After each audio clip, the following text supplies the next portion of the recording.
Okay, I was just testing out the demo because I'm going to do a few prompts that I already have that'll, in the interest of time, they'll just be copied, but I just wanted to make sure that everything was working correctly. Yeah, and it looks great. Okay. Perfect.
The main purpose of our Center for Biomedical and Minority Health Research is to address the existing disparities and inequities in healthcare, especially among our underrepresented minority populations here in the United States, and more specifically for us in Harris County and Greater Houston area. We have several research areas here, and my lab mainly focuses on maternal health and child health research in terms of epidemiology work, looking again to close those gaps in health disparities here in our Greater Houston area and Harris County. The other type of research that I do is drug discovery and development research, where we look for new medicines for specific infectious diseases. For example, with the outbreak of the recent COVID-19, SARS-CoV-2 that led to the COVID-19 pandemic, our lab is looking at repurposing some clinically approved drugs to work with the FDA to push some of those to be repurposed for the treatment of COVID-19. My research is rooted in Texas Southern University and the community around it. So with that, I focus a disease such as cancer, infectious disease, diabetes, etc., and most of them disproportionately impact the minority. And for example, prostate cancer and breast cancer are the two major focus of my research.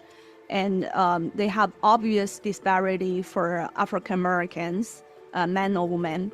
So with that, with our nano formulated drugs, we try to reduce the disparity and improve the patient compliance. Recently, our work have been recognized as a National Cancer Institute, which is part of NIH. We become one of their subcontractors for preclinical drug development. There total 19 institutes get that subcontract, and we're the only one from Texas, and was the only one, the only HBCU get that contract. So I consider that's a great recognition of our work. Our research is very unique, and we are in the area of gapping the drug discovery toward actual marketing of a drug product. So our facility is very unique, at least in the Texas Medical Center area here, as well as in the state of Texas. That's why we have the CPRIT funding to support our center to provide this type of service. And we have gained a lot of experience as well as a lot of collaborations with investigators across the Texas Medical Center and the state of Texas. When it comes to disparities in maternal mortality, our country nationally, the United States, is doing really poorly compared to other developed countries. So the work we do is very key in addressing the underlying causes and looking at the root causes of those disparities and poor maternal health outcomes. And so that's what our lab does. We work with a huge center. We just received a huge funding from Health Research Services and Administration to address and improve maternal health in the Harris County and Greater Houston area. One of the ways that we've seen kind of real-world engagement and impact is through a collaborative that has been born out of the Community Engagement Corps in a partnership with the Gulf Coast Consortia to develop a community-engaged healthcare educational program. So it's really been exciting to provide this educational opportunity where the community is educating our clinicians and our researchers in how to do this better, and how to develop and deploy, make available important life-saving interventions and technologies. For me, it's all about watching the light bulb turn on, the fire get lit again or rekindled in our participants' eyes. And that's been the huge payoff for me, to see faculty come into being, become more excellent at what they're doing, to see the energy come back again, and it spills out into their students. They're happier people. It was just very rewarding. CPRIT stands for Cancer Prevention Research Institute of Texas, and within the name itself, it is cancer prevention.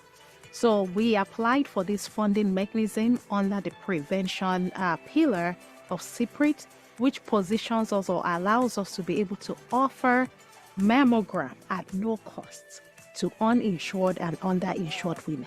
So with that, we are addressing a major barrier for that population. The fact that we're able to provide services that is a bit more convenient, accessible, and specifically at no cost to uninsured, underinsured women is a big, it's a big priority for CPRIT, and we are very grateful to have been able to receive that.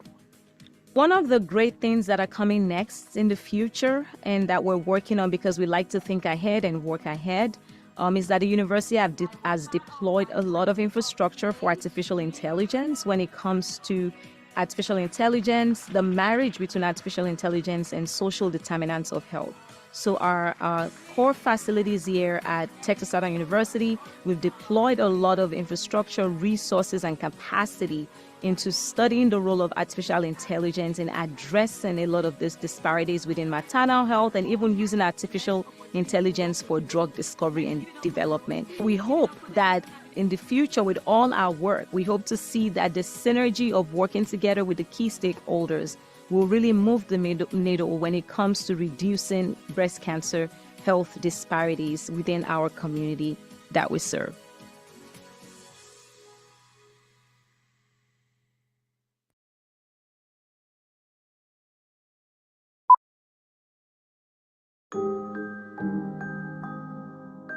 I remember this young lady, she had just gotten vaccinated. She's African American, and she goes home and she talks to her grandmother. Grandma, you need to be vaccinated. Grandma says, absolutely not. I don't trust the healthcare system. I don't trust any of these people. I'm not going to get vaccinated. The young lady says, well, Mom, the lady who vaccinated me is African American. She says, well, in that case, take me. I want to get vaccinated. The message is important, but so is the messenger.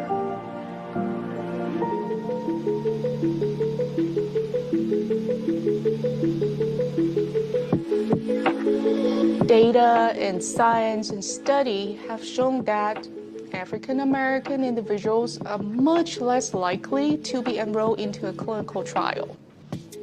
So the EQB Med initiative is going to address this major and critical problem in our community. EQB Med initiative positions us at Texas Southern University to actually have access to innovative and breakthrough clinical studies. We do a lot of work to increase awareness about clinical research participation, but without an opportunity to actually open access for individuals to participate and to build trust in clinical trial process, we are very limited. Pharmacy is a very important team in communication with the community. And we are not only have a PharmD program, we also have a PhD program. With that, we have more outreach to the community. We are the #1 producers of African American pharmacists in the state of Texas. Pharmacists are a significant part of the healthcare team. They're able to immunize patients. They're able to help them in a variety of health settings per se. TSU had the RCMI support back in 1980s, especially in terms of research infrastructure. So the student and scientists can conduct most cutting edge of research, especially in the area of drug discovery and development. In 2024, the College of Pharmacy and Health Sciences celebrated its existence of over 70 years. We lead a lot of initiatives advancing health equity, training community health workers, providing continuing education for community health workers, as well as for our pharmacy and health administration students. In this initiative, we are going to partner with UTMB, Yale University, and Morehouse School of Medicine. We will be able to gain more experience and resources and guidance on how to recruit for clinical trial and how to conduct clinical trials. So this clinical research initiative under the EQB-Med funding mechanism allows us not just to provide opportunities for clinical trial participation for community members, but it creates a platform for us to train the next generation of pharmacists that will be culturally competent, that will have an high level of awareness of engaging with community members to promote the concept of diversity and equal representation in clinical research participation.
Hello, good morning. Thank you so much for joining us today as we take a deep dive into our topic of technology, artificial intelligence, and data in healthcare. What do I need to know? Today's conference is put together with you, the community members, in mind. We are hopeful to be able to answer questions and engage with each and every one of you regarding the information on technology, healthcare, data, and the day-to-day practicality of this, technology, artificial intelligence, and how the world around us is evolving as we come to know more about the concept around artificial intelligence. Thank you so much for joining us today, either in person or online. And I am sure that by the end of today's conference, you will have more information regarding artificial intelligence, the role of data and technology in healthcare, and be more empowered when it comes to informed decision making. Thank you to all our sponsors. Thank you to the funding agencies. Thank you to the faculty, to the staff. Thank you to our speakers. and our panelists. Today's program would not have been successful without the support from each and every one of you, as well as to the leaders of Texas Southern University. Most importantly, to each of you, the community members that have joined us today.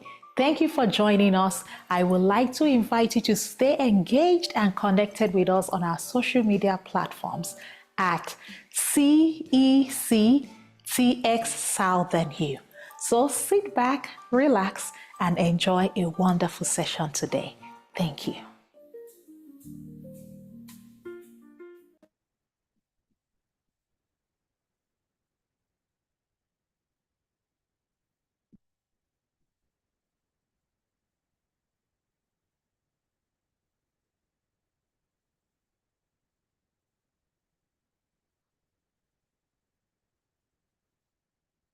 Good morning, everyone. My name is Nkechi Ogbo, and I am the Health Education and Community Engagement Pharmacist here at Texas Southern University's College of Pharmacy and Health Sciences. You are again welcome to today's second annual Tech and AI conference entitled Technology, Artificial Intelligence, and Social Media in Healthcare. What do I need to know? I hope that's a question we've asked ourselves. And please, it's going to be an engaging time and engaging next 2 hours. Want to appreciate everyone for taking our time to join us. Want to appreciate again the speakers, the panelists who have given us of their time this next 2 hours to share invaluable information. And we're really grateful for this opportunity. Next on, I'm going to bring up to the stage Dr. Poon to give us a welcome and agenda review. She is a professor in the pharmacy practice and administration department in the College of Pharmacy and Health Sciences. And she's also the assistant VP for faculty development here at TSU. Dr. Poon received her Doctor of Pharmacy from the University of Houston and a Master of Science in Palliative Care from the University of Maryland and Baltimore. She is a licensed pharmacist and also a preceptor in the state of Texas and has served as a clinical pharmacy specialist and preceptor for many pharmacy students at the Geriatrics Clinic in the Michael E. DeBakey VA Medical Center here in Houston, Texas for more than 20 years. She has served also as a mentor for many junior faculty in research and professional growth, and her research interests are geriatrics, pharmacotherapy, palliative care, and pain management. Over to you, Dr. Poon. Thank you.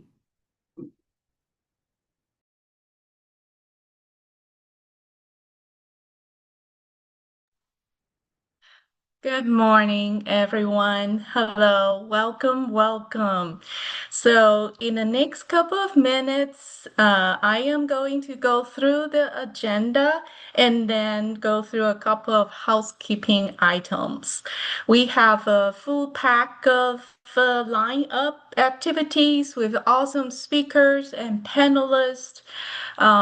We will have open remarks, and then we'll have a community engagement core overview, followed by we have 4 amazing speakers that we are very excited to learn from. And then after that, we'll have a panel discussion and closing remarks.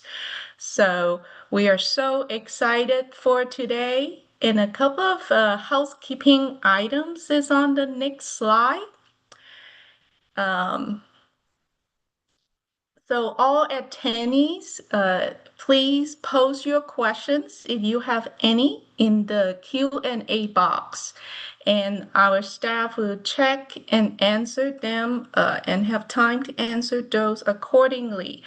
The survey link will be posted. You can also use the QR code to access the surveys for this conference and also for the CHW survey to claim your CHW CE hours. This offering will offer free 2 credit hours of CHW credits, and you have to complete the survey and evaluation to receive this. We will be streaming live on Facebook and YouTube, so please hashtag at CECTX Southern U and share our offerings and share our conference to the to your community. So thank you so much, and we are so excited. So in the next slide, I will introduce our amazing and awesome leaders, Dr. Esther Arek Olayeye, and she is our Senior Associate Vice President for Research and Innovation here at Texas Southern University. She is also a professor in pharmacology. Her formal training in pharmacology and epidemiology were at Johns Hopkins School of Medicine and Harvard University. Dr. Olayeye has a strong background and expertise in biomedical research and public health spanning over a combined 21 years, working on research programs focused on disease that disproportionately affect underrepresented minority and underserved population. Dr. Olayeye was a 2023-2024 American Council on Education Fellow, working on with the Chancellor of the University of Texas System. Presently, she leads a $8.63 million NIH-funded Center for Biomedical and Minority Health Research program. Recently, Dr. Olayeye received the HRSA Award, $2.4 million, to support establishment of the MH-REACH program on maternal health research, education, training, and community engagement. By the grace of God, under her leadership, TSU maintained and was reaffirmed high research activity R2 status by the Carnegie classification in 2022. Under her supervision, TSU's drug discovery research experience tremendously grew, including the development of several advanced research infrastructure and core facility, state-of-the-art instrumentation equipment, increased grant tracks, synergy of community engagement infrastructure and resources, and strengthening strategic partnership. So let's welcome this awesome leader from TSU, Dr. Olayeye. Thank you so much, everyone. Thank you, Dr. Poon, for your kind introduction. It's my absolute honor to be opening up this amazing conference that brings together innovation and artificial intelligence and research, and more importantly, healthcare delivery. I would like to say a big thank you to Dr. Veronica Ajewole for being our AI champion at Texas Southern University, really being the brainchild behind this conference, as well as all her team members, our leaders, as you're going to hear from most of them today, on this amazing conference that I believe will really be transformative. As Senior Associate VP for Research, I'm both inspired and really challenged at the pace at which artificial intelligence is transforming the fabric of our society. It's no longer a frontier of possibility. It is presently here, and we have to embrace it, utilize it, and also provide guidelines, ethical guidelines. I hope you learn a lot from our speakers today, our panelists, and our goal as a university is to continue to foster an ecosystem where AI development and creativity is deeply at the root of transparency as we deliver great health care to our society, and more importantly, the communities that we serve. We're investing, and we've invested a lot of funding into artificial intelligence across the university, from education to research to community transformation. We've developed a lot of partnerships with our industry partners, and we look forward to seeing how we can all come together to build this huge ecosystem and use artificial intelligence to transform our society. Thank you again, and I look forward to enjoying this conference as well. Thank you.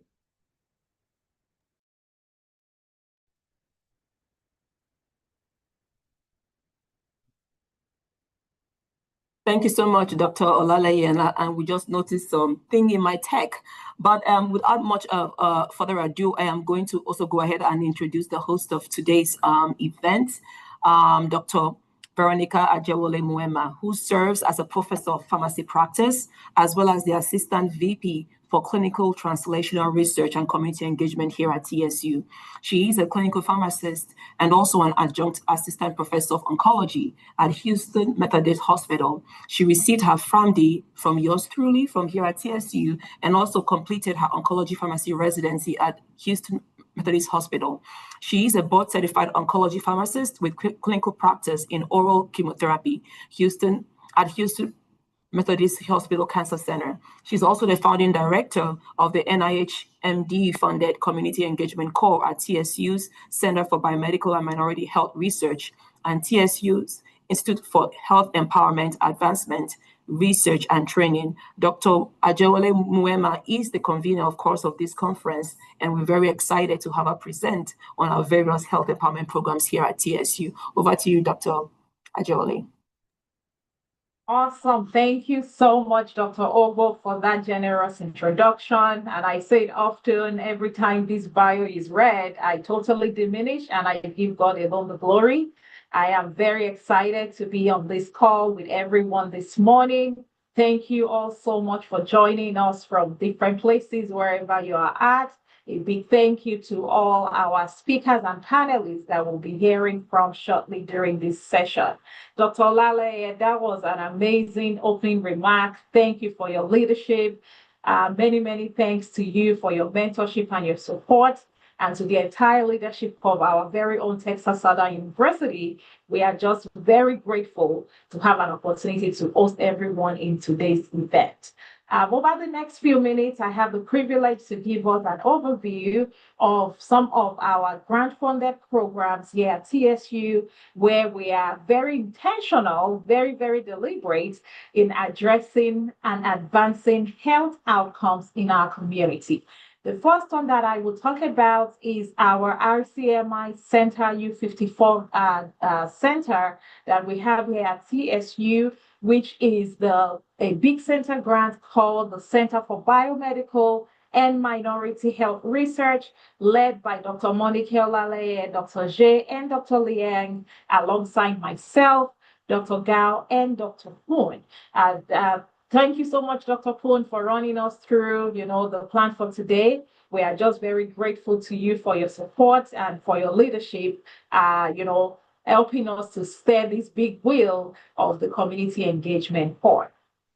Under the umbrella of this center, there are many aspects, many cores, but I'm going to focus primarily on what we do here in the community engagement core, where we have three major responsibilities. The first is for us to identify and address the health concerns of the community. What exactly does that mean? That means that we listen, we engage with community members, we are able to understand what the health needs of the communities are, and then develop programs, initiatives, measures like this addressing those health-related concerns. Additionally, we also put in efforts in increasing research participation, and lastly, disseminating research findings in a non-traditional manner.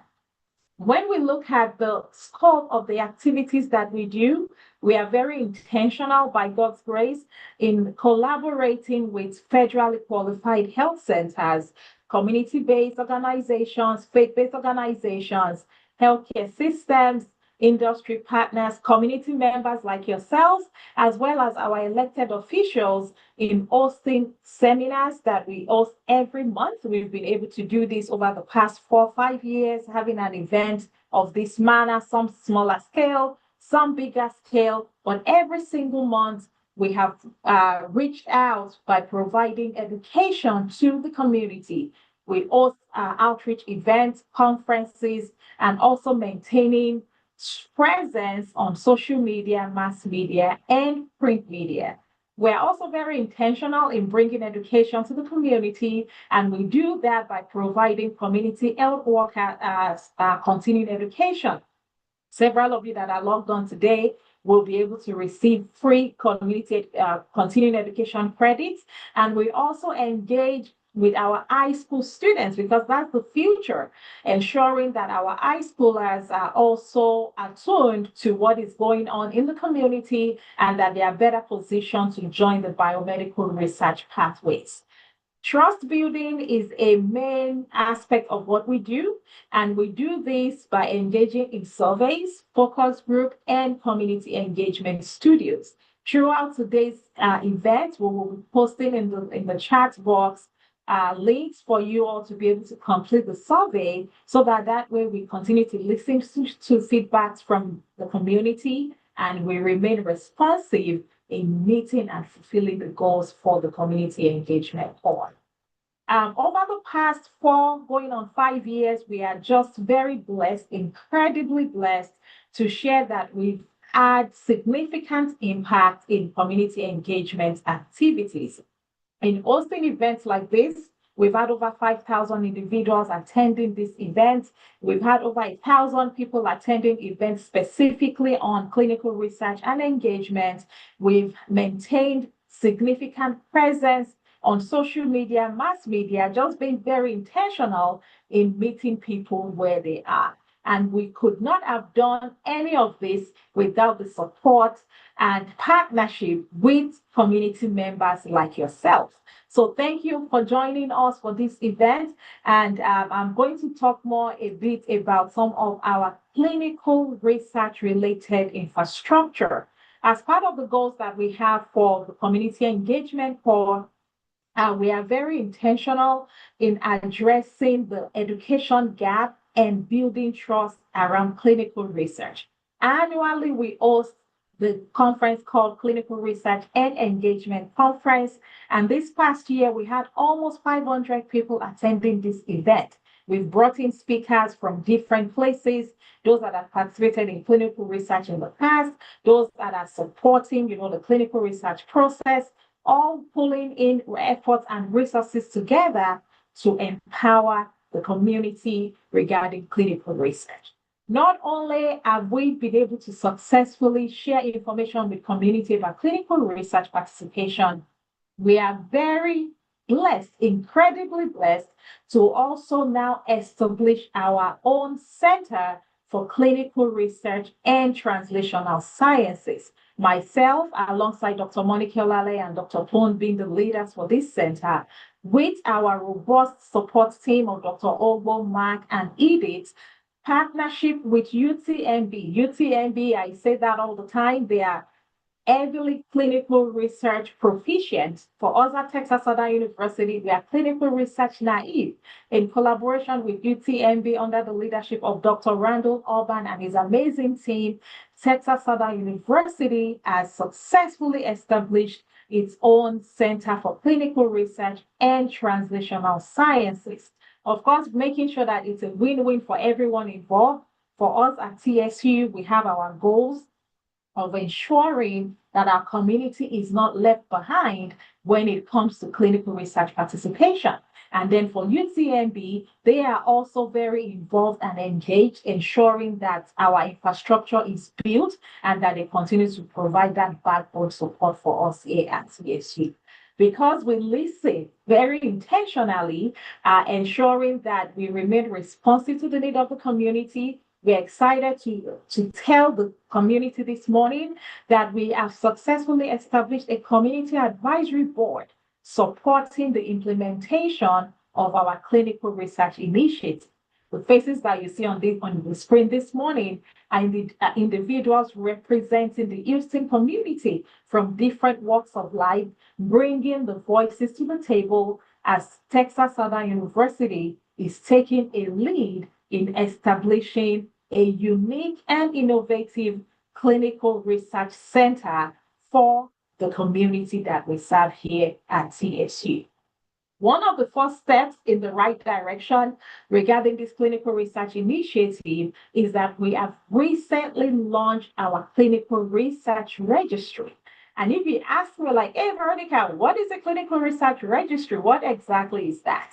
A clinical research registry is a platform that allows those who are interested in participating in clinical research to engage and add their information in a pool such that we can connect these individuals with future clinical research programs and clinical research initiatives. So if you are interested in participating, if you are interested in joining the clinical research registry, A link is being posted in the chat box.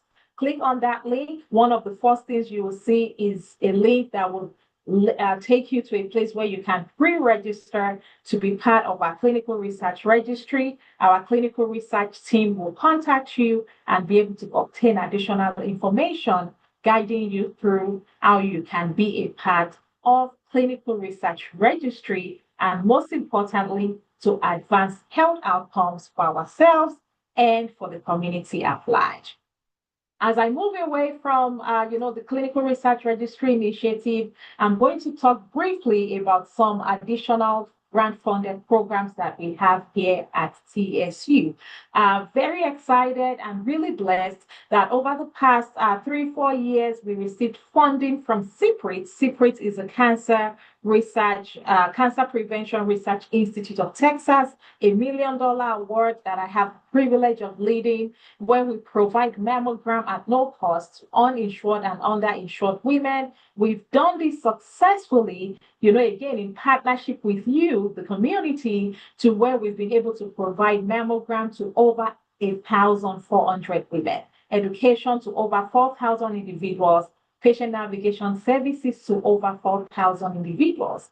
And most recently, within the past 3-4 weeks, we are very, very excited to share that we received additional funding, $2 million award received here at Texas Southern University that will allow us to continue implementing this breast cancer screening initiative, spreading it now to 9 counties, and also providing services to 2,400 women over the next 3 years. I have the privilege to lead this again this round, and I'm just very excited to be able to continue to provide these much needed services to the community.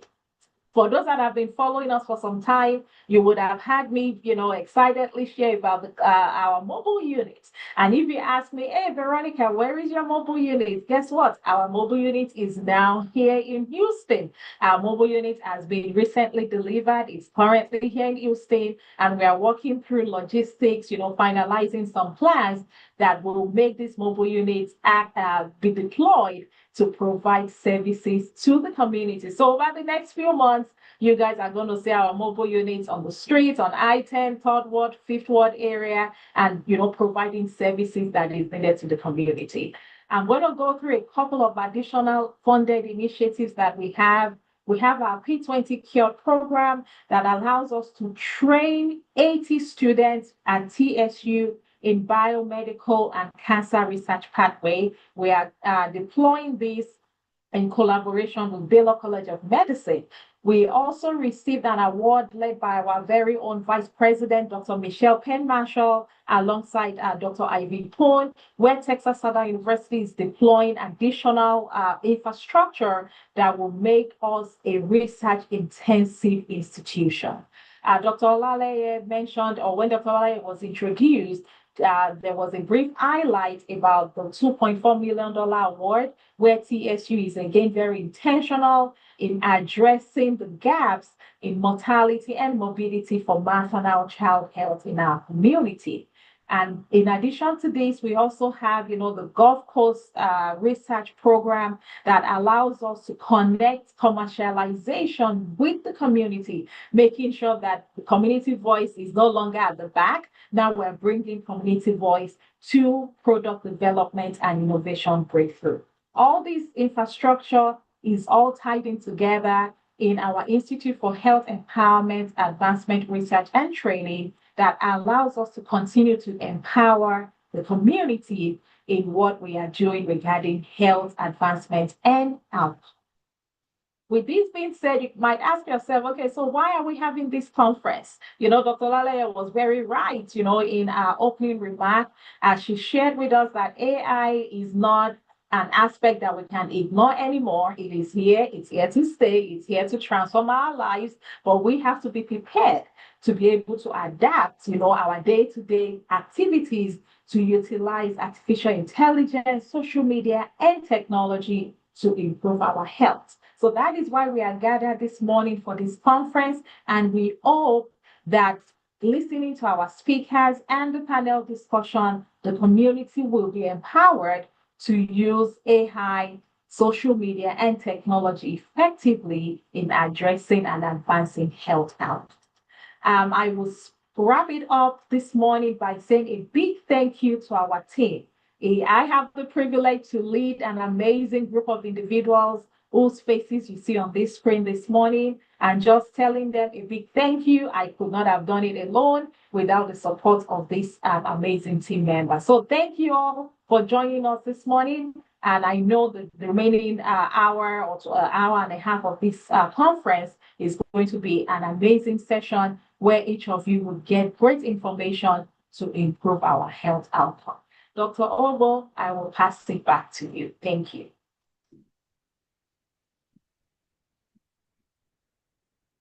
Thank you, Dr. Adewale, for that great introduction. I am going to share my screen now and just give us a few housekeeping rules.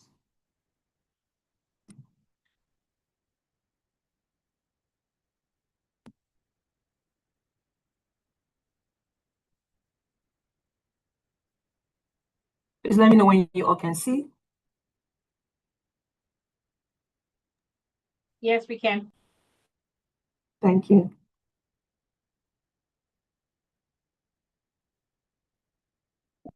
Not sure if I'm having, it's not advancing.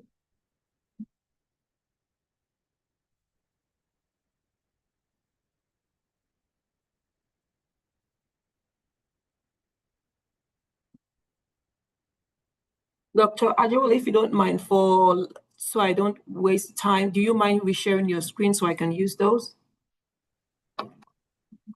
Thank you.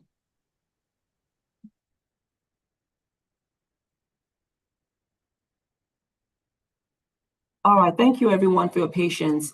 And then on to just giving us a few things, just housekeeping rules for this webinar. Regarding our attendees, thank you again for joining us. And please post your questions in our Q&A box. I know someone already asked one and we responded to that immediately. The survey link has been posted, and if you need it to be reposted again, please just let us know. But we'll do that frequently throughout this session.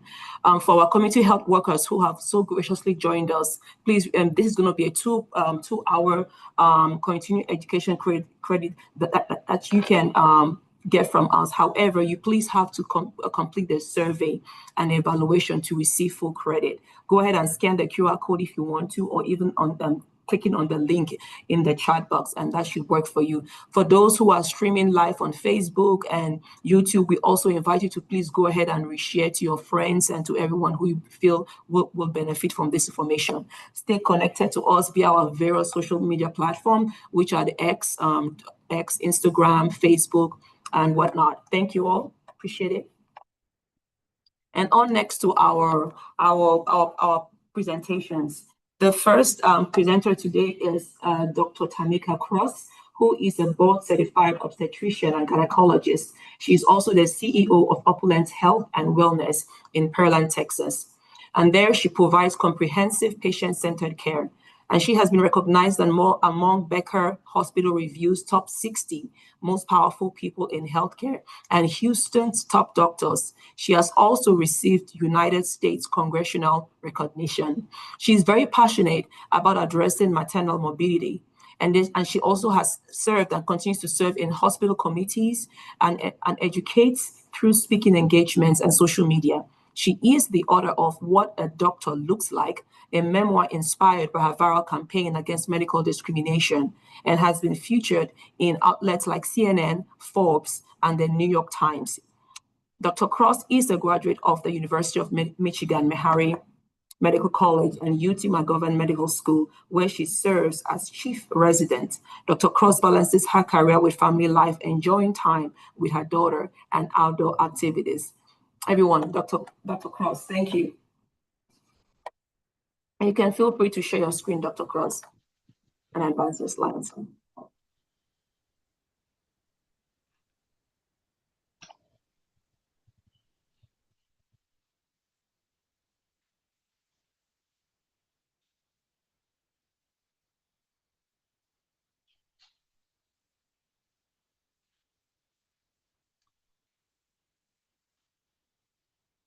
Dr. Cross, feel free to share your video and also advance your slides, or if you need help with advancing, do let us know. Thank you.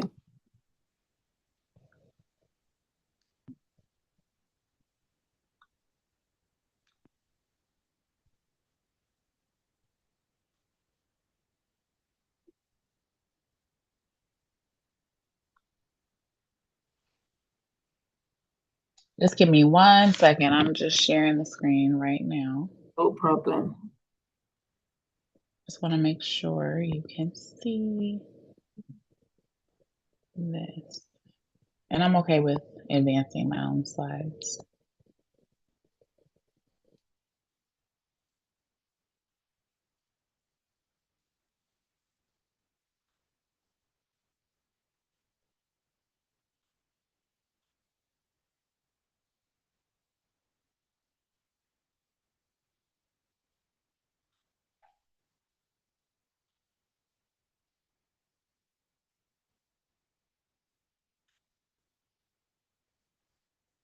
Do you see my screen or no? Because it's sharing.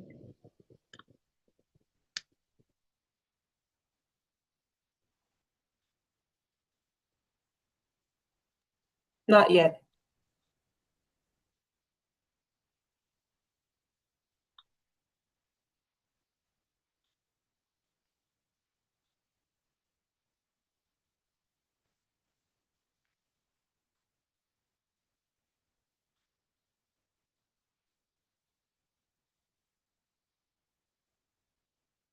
It is not. It says it's sharing, but I see on here that it's blank.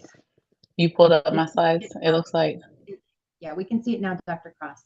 We have pulled yours up, Dr. Cross, so I think you can probably use this one on now.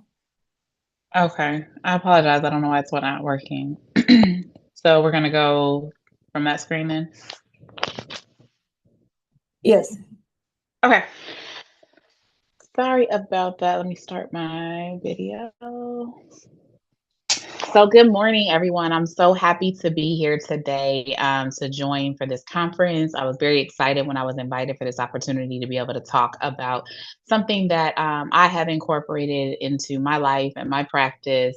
And so we're going to be talking about healthcare meets hashtags. So using social media to educate and advocate. Go ahead to the next slide.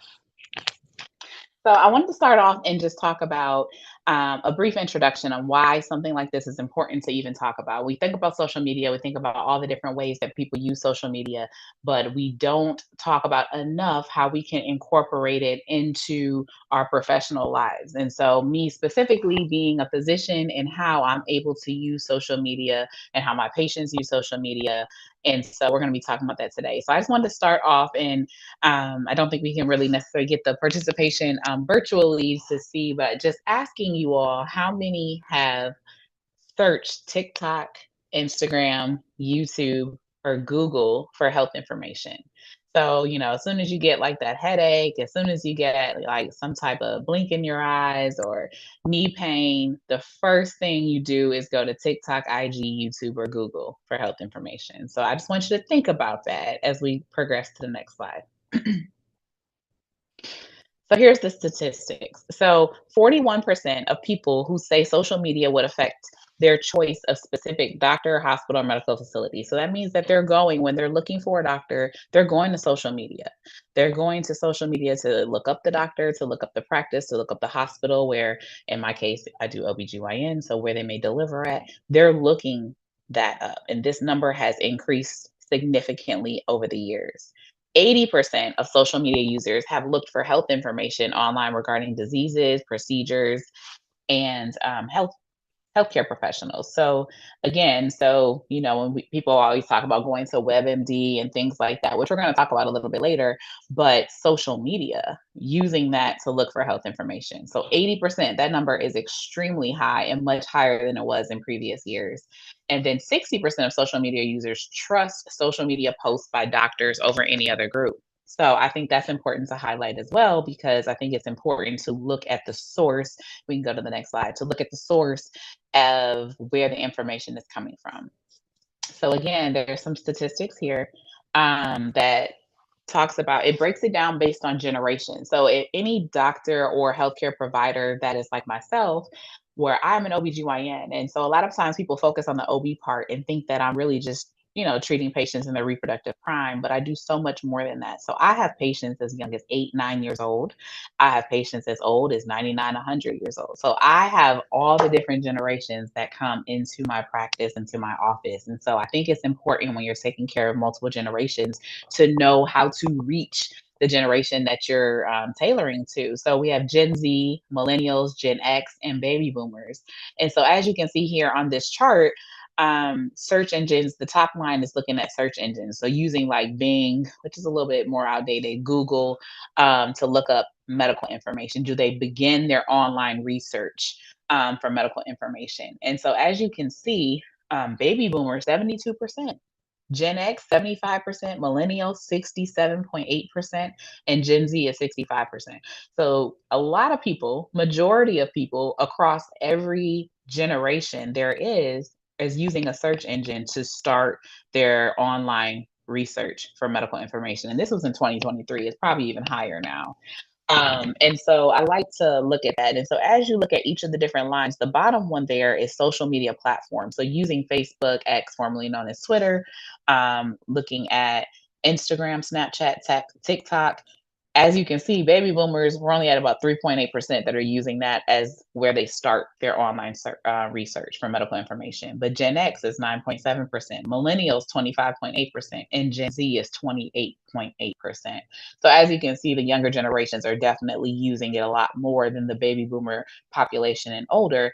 But again, I think it's important to know as healthcare providers who your population is, who your audience is. We can go to the next slide. And how to target them, because the marketing people, they figured it out already. So this is social media usage in healthcare marketing. So if you notice, you're on Facebook, you're just trying to look at some pictures from the last year's family reunion, things like that, and different marketing ads or things like that will pop up. So for healthcare marketing, it says 98% are using Facebook.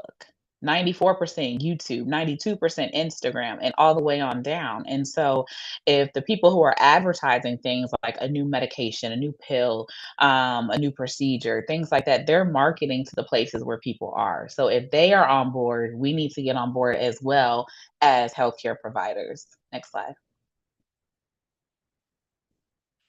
So again, 80% of internet users use search for health information online using all the different social media platforms that we talked about. And it's important to know that physicians, hospitals, and public health agencies are using social media to educate and engage the community. So it's not just one subset. Next slide.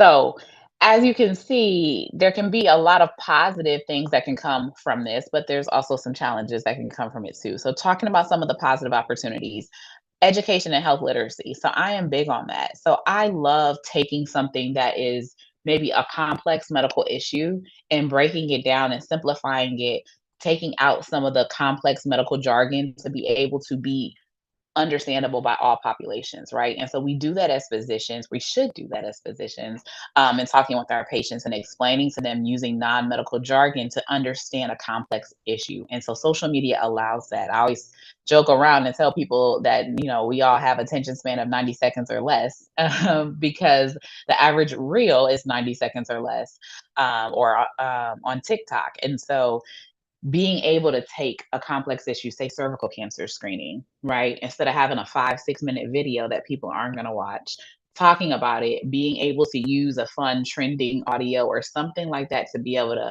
okay, here's the 5 things you need to know about cervical cancer screening. Boom, boom, boom, boom, boom. And that is how we are getting our information nowadays. And so now, even if we're not comfortable doing it, I do think that there is a space for us as healthcare providers to be able to simplify this complex information in a way that is understandable, fun, and is direct and to the point, and patients like that. We're also able to reach a younger, diverse audience and people who may not have the same access and may have more barriers to care, whether they're uninsured, whether they can't get to the doctor, they can go online and get stuff from a credible source. And again, this is general information, not medical advice. myth busting. I do that as well. I do OB-GYN myths debunked because I hear so many different myths that people get from TikTok and things like that. So there's so much misinformation, which is actually one of the drivers that drove me to even start my social media page a few years back, was because I wanted to be able to try to combat the misinformation that's out there. Because patients come in and they're like, oh, well, I heard this, and I heard if you put this in your vagina, this is what, and I'm like, no, please don't do that. So I think that is important. From an empowering patient standpoint, that's important because we're encouraging self-advocacy. So there's so many things even outside of just straight up medical situations. We're educating about medicine, but just, different situations that happen. Like, hey, I went to this hospital, they didn't hear me. I asked to speak to somebody else. I asked for a second opinion. I went to this hospital because they didn't hear me. I went this.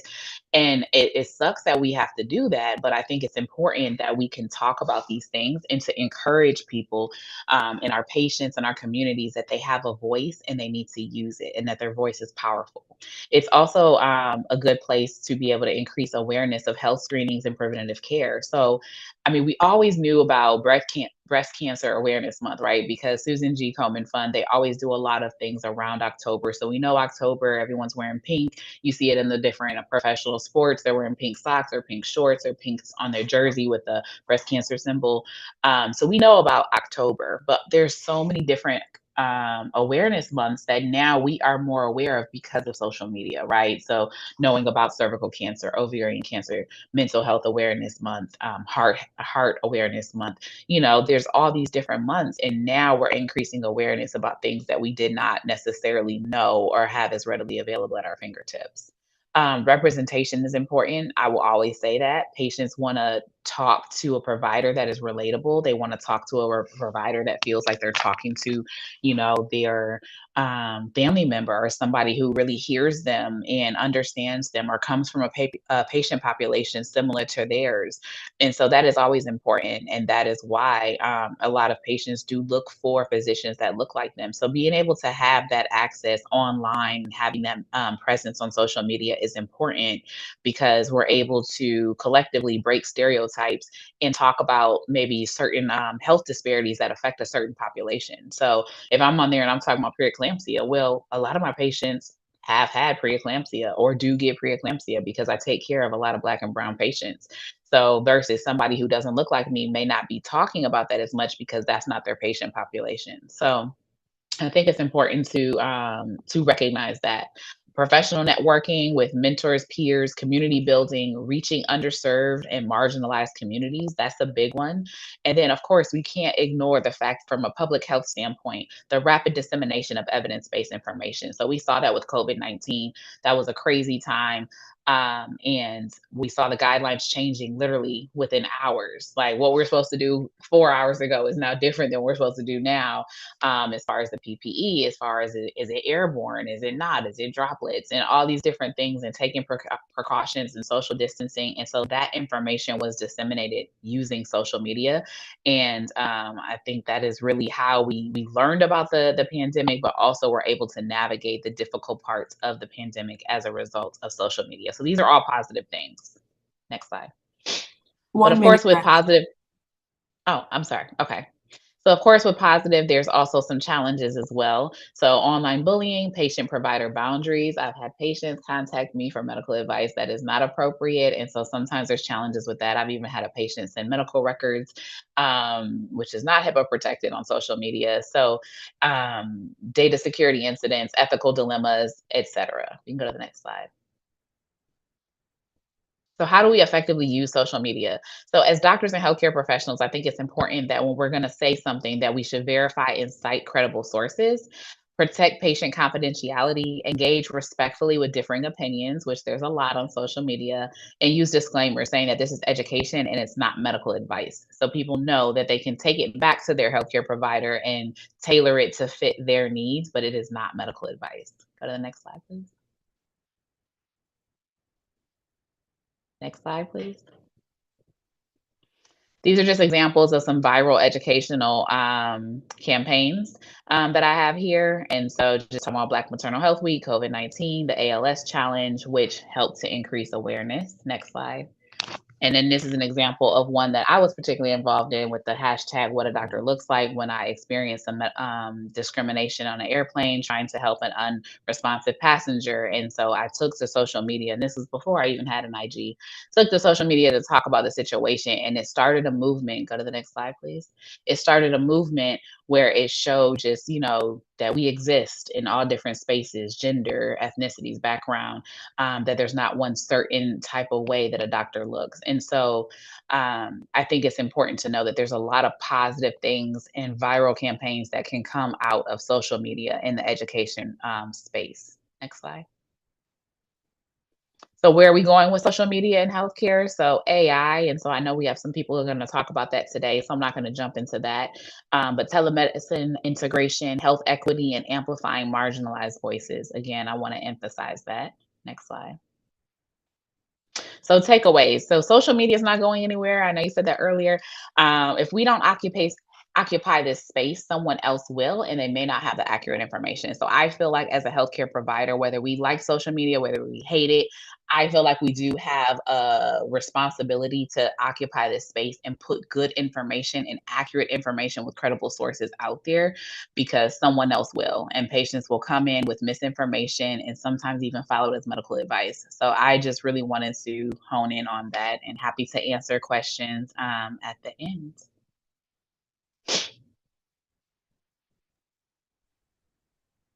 Thank you so much, Dr. Cross. Thank you for increasing our enlightenment. And then up next is Mr. Uche Ogbo, who is an IT industry specialist, but he's an engineer and a technology enthusiast with 20 plus years actually in the IT industry, working for companies responsible for building cutting edge technologies and products.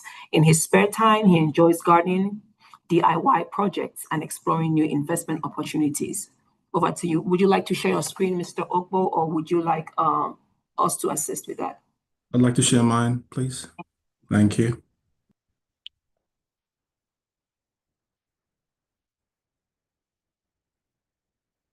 All right, thank you very much. Well, let's pull this up. Please let me know when you can see. Yes, we can. Oh, how do I make this full screen? I'm not familiar with Zoom.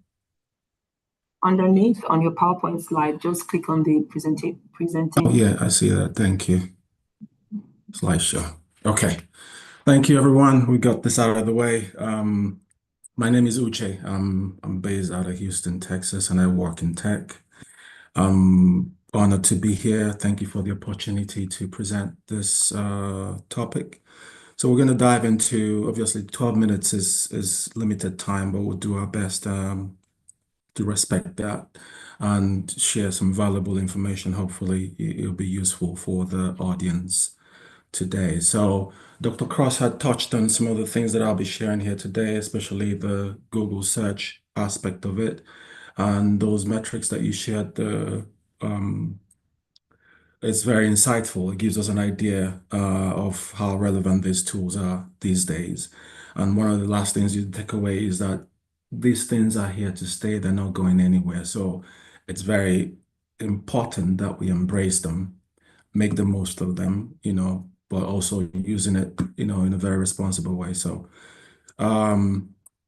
digital health shift, that's more and more relevant these days.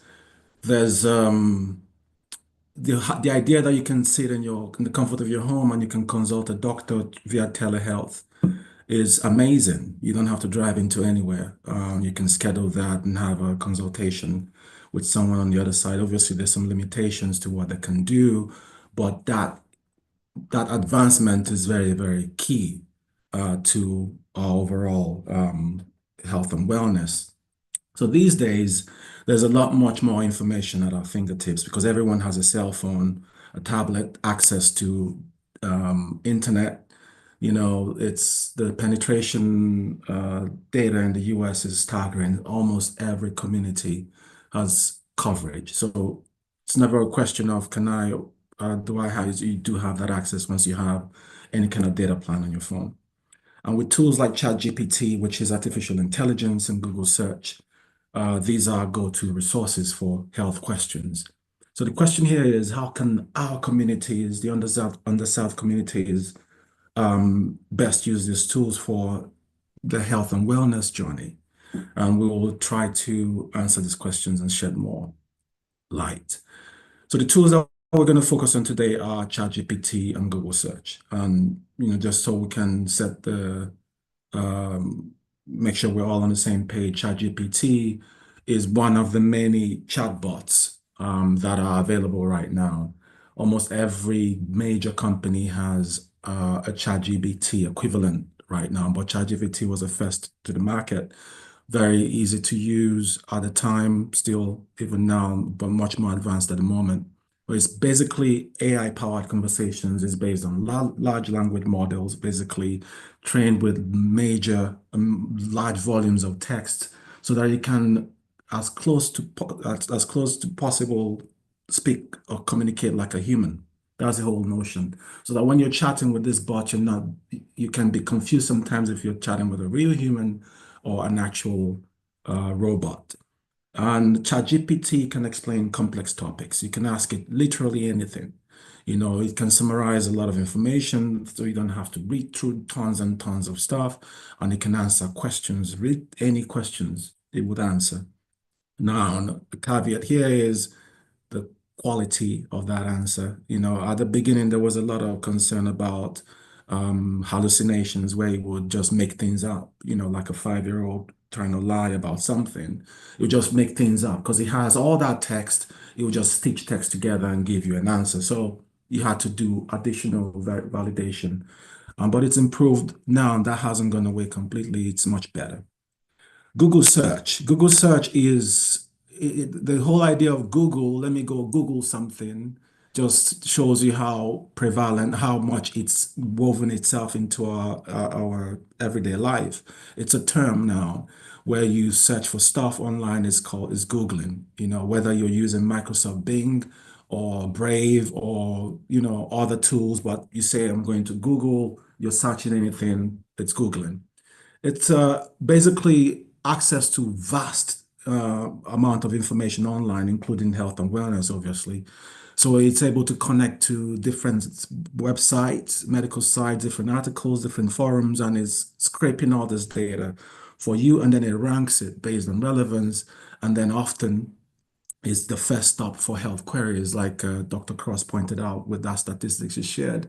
A lot of people go to Google first to ask questions about, why am I having this headache? If it's pounding on the left, what does it mean? If it's on the right, what does it mean? If it's in front, all these things we ask.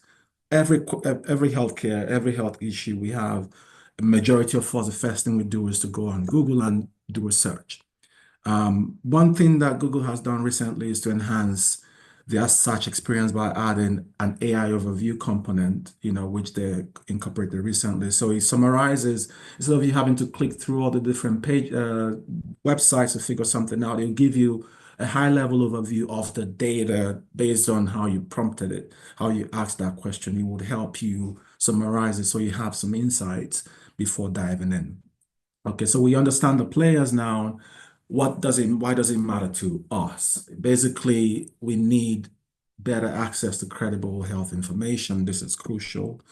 There's disproportionate rates of conditions for different communities, whether it's hypertension, cancers, heart diseases, and so on and so forth. So having something that can help give some clarity is important.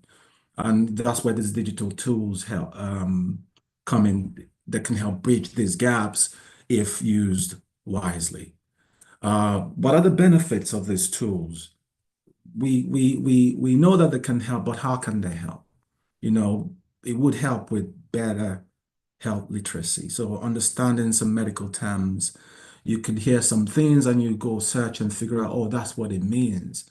It helps you become a little bit more informed about what you're dealing with. Even before going to the doctor, if you do some searches and you engage and ask these questions, it gives you're better informed. I'm not saying go and argue with your doctor or anything like that, but at least it helps you ask more intelligent questions about what's going on. And it makes the doctors, you're paying for that service. So make the doctor work for you. Ask very deep, insightful questions, and the doctor will sit on their toes and know that, oh, so and so is coming in today. I have to be prepared so I can answer those questions that they come with. And that's what this can help you with. So the preliminary information, when having that access is challenging. And then like I said, it helps you to formulate those questions when you do meet with your healthcare providers.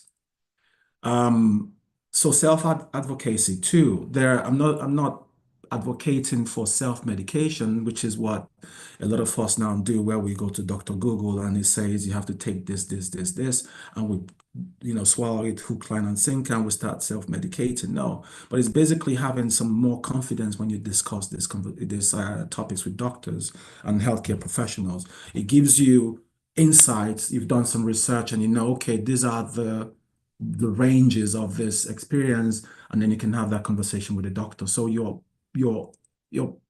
for your own best interest, you have this information and you're utilizing that information to have better awareness and better knowledge. So public health awareness as well.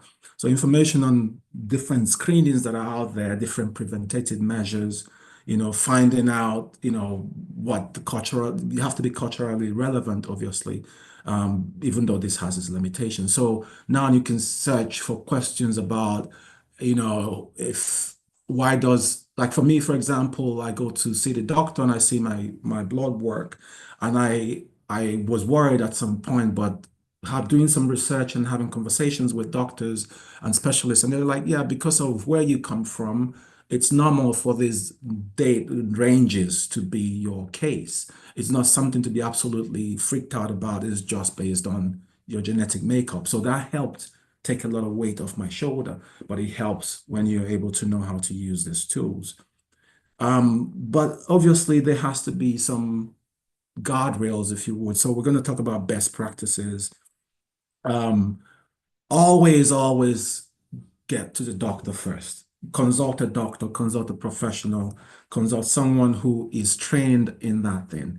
The information you get from ChatGPT or Google search is not a substitute for advice from your doctor or qualified healthcare providers. I don't want you to cancel your insurance because you don't have access to ChatGPT or Google search and you know how to prompt it. And as a result, now you don't need any healthcare professional. No, they are there for a reason. You just have additional insight, more informed, so you can make informed decisions, right? But at least you have this tools to gather preliminary information and prepare yourself for your appointments. Do not substitute your doctor with ChatGPT or Google or Gemini or Copilot or Grok or any of the other tools. No, that's not what we're trying to share here. Then smart and safe searching is another best practice. You have to be a savvy health information seeker. And what does that mean? Verify, verify, verify. You can never over-verify information. There's always cross-references that you can do. You can check, you can prompt in so many ways. You can search over different tools, but at least make sure that the information is coming from credible sources, trusted health organizations. Don't rely on just one answer, one search result or AI answer. So compare what you're getting from ChatGPT with Google. You can also search on other search engines. You can also search with or chat with other tools, bots, but verify and make sure you're armed with as much balanced information as possible. An example is, about being specific with your queries and your prompt. If I ask diabetes symptoms, it's going to shower me with, or provide me with a lot of different stuff, overwhelming stuff. That might 50, 60, 70% might not be relevant to me, but I have to sort through it to find that out. But if I ask specifically symptoms of type 2 diabetes in a Black man, I get a more specific, tailored response. It's going to filter it better for me and I can consume it much, much, much easier. So prompting is important. How do you ask those questions? How do you prompt the tool? That's very, very important. And then know their limits. Like I said, understanding what it can't do is very, very important for you as well. is very crucial. ChatGPT is not a doctor. It doesn't know your medical history. The knowledge can be outdated or even biased, because again, it's being trained by data, text that is out there. So if it's being trained on text on cats, that's what it's been trained on. It would not, I'm just making a joke here, but it would not be able to provide you with very, very, very poignant and direct information that is relevant to you. So there's also the bias. It's biased by the data that is trained with. So that is a limitation, obviously. And you cannot diagnose or prescribe. And Google search ranks by relevant, not always by medical accuracy or cultural appropriateness for you. So that's something to keep in mind. And then protect and evaluate. Protect your personal health information. Please make sure you don't share what is personal or sensitive to you with AI, because once you put it out there, it's out there. So evaluate who wrote it. Some things to do. Who wrote this article? Are they qualified? Is it evidence-based? Is it current? Check the dates. You don't want to be referring to something from 1975 when we're in 2025. So is there potential for bias? There is always a potential for bias, but keep that in mind. So some cautions to keep in mind. Algorithmic bias. So it's like it pulls data from vast internet data. The problem is it could underrepresent some specific communities or contain some biased medical information. It could be less accurate. It could be potentially worsen your existing health disparities if you are not careful. And then misinformation and over-reliance. We don't want you to become over-reliant on ChatGPT and become your own doctor, as I said earlier. Privacy, we mentioned that data privacy and security. Whatever you put into the chat is a way to train it as well. So be careful what you share with online. And then in conclusion, there's a human element that we can never replace. So these are all good tools, but they lack empathy. There's no personal understanding. There's the nuances of communication that is missing. And health decisions are personal and often emotional. So the need to have a human to engage with is important. So the doctors are still very, very, very relevant. And then in conclusion, ChatGPT, that can be valuable for our health information, but the key is we have to be critical how we use it, question everything, informed use, try and understand the benefits and the risks, especially around the biases, and then be cautious how you use, prioritize professional medical advice over that. Then use it wisely to support your journey, but be responsible about it. Thank you very much. We'll take the Q&A when we get to that section. Thank you for this opportunity once again. Thank you so much, Mr. Ogbo. I appreciate it. I am going to go on to my next presenter. Let me try to do it one more time. Can everyone see that? Yes. Awesome. Thank you for verifying.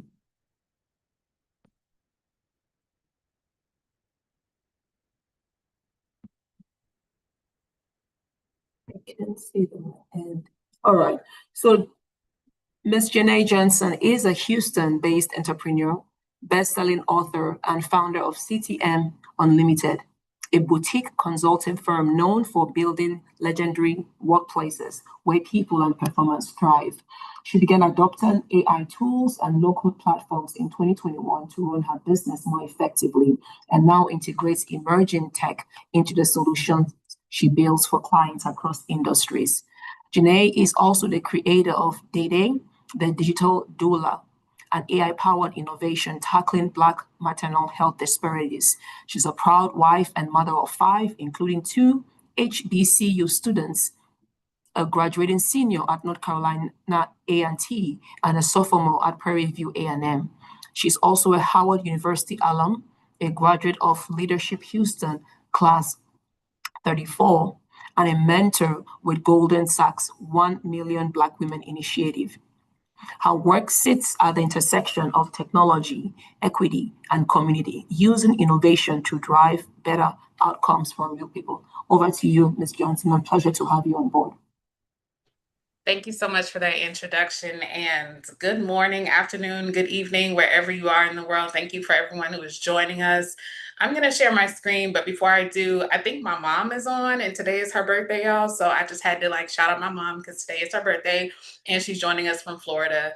I am based here in Houston, Texas, as mentioned, and I want to go ahead and get into it. I really appreciate what Uche just shared because it fits nicely into the presentation that I'm going to share with you all now. So if you could just give me a second and I'll pull this up. So I want to start here, not just introducing the topic, but the picture here. This is my actual family. These are my actual kids. You heard a little bit about it in the introduction, but my daughter, who's in the front and who's the only girl, just graduated from North Carolina A&T about 3 weeks ago and is relocating to the DMV. So very, very proud of her. Promise I'm done with the shout outs, and we're going to talk about technology, AI, and healthcare, and specifically about maternal health advocacy. I'm going to skip my intro slide because we've already talked about that. But what you will see throughout this presentation are some facts. Also, you're going to see real pictures of my real kids. So this is one of my babies from a few years ago. But here's the reason in the background around the work that I've been doing here. And it's because I have given birth to 4 children here in Harris County. After my 3rd child, I started to research what was out there and what was happening because I had a very traumatic experience. I actually had a traumatic experience twice giving birth in Harris County. And so when I started to look into it, I realized that the experience wasn't just mine, that it was happening in a lot of places and for a lot of women. And what I found interesting is that it wasn't just about women who had socioeconomic barriers, right? Because a lot of times that's the narrative. These were women who were educated, they were married, they had full health insurance coverage, and still there was bias in the system somewhere that was causing them to have these traumatic health events and even actual mortality. So trying to figure out what actually was happening. And it's not just in Harris County, but Harris County is one of the places where we have the most mortality rates. And it doesn't make sense because we also have the largest medical center in the world also. We have people from all over the world who come here for medical care. And so on the screen, you'll see a couple of things. One, this is Josiah and Noah. And when they were first born, both at the same hospital here in Houston, they looked just alike, as you can see. And the picture of me on the left is when I was actually going in to give birth. And I came in with a paper of my detailed birth plan. Because when I had Noah, I had such a hard experience being in the hospital. I wanted to make sure that it was very detailed. And so you'll see a little bit on the screen about my personal journey. I'm going quickly through the slides because I actually want to show you the technology and I want to make sure that I adhere to time. The baby that just graduated from college, that's her in 2003. But what I'm talking about here is how AI is a potential pathway to advocacy. So there is a crisis that's happening in maternal health, not just nationally, but also specifically in Harris County. What the research has found too is that the presence of a doula during childbirth, during postpartum, drastically improves the health outcomes of that mother and that baby. However, there aren't enough doulas, and even if there were, a lot of times there are financial barriers to each woman having a doula or each expectant mother having a doula. And so there is an opportunity for us to leverage technology in order to recreate what a doula would do. Now, we know that AI does not replace the actual person. I love what Uche said about some of the things that we need to be aware of in terms of, AI, and specifically ChatGPT, is trained on data from all these places that may have nothing to do with you. But that's why I've built a custom GPT that's actually trained on data that's specifically for Black mothers, and even more specifically for Black mothers in Harris County. So this diagram just kind of explains how DD works. And then I'm going to quickly switch my screen to actually show you how it works. And we're going to try a few prompts. So I don't want to belabor these points because I think some of this Uche touched on in his presentation, but there's a lot of data that's out there. It's a lot of text. And LLMs, or large language models, are what powers all ChatGPT, Gemini, all the Claude. There's a lot of them out there. They're all powered by large language models. The way it works is that the large language models start to learn and understand context and intent in certain patterns the more you use it. And so our next step is to then train Didi based on these large language models, but specifically start to give Didi information. So the reason why and the way I even came up with this idea was a couple of years ago attending an event at TSU that was focused around maternal health.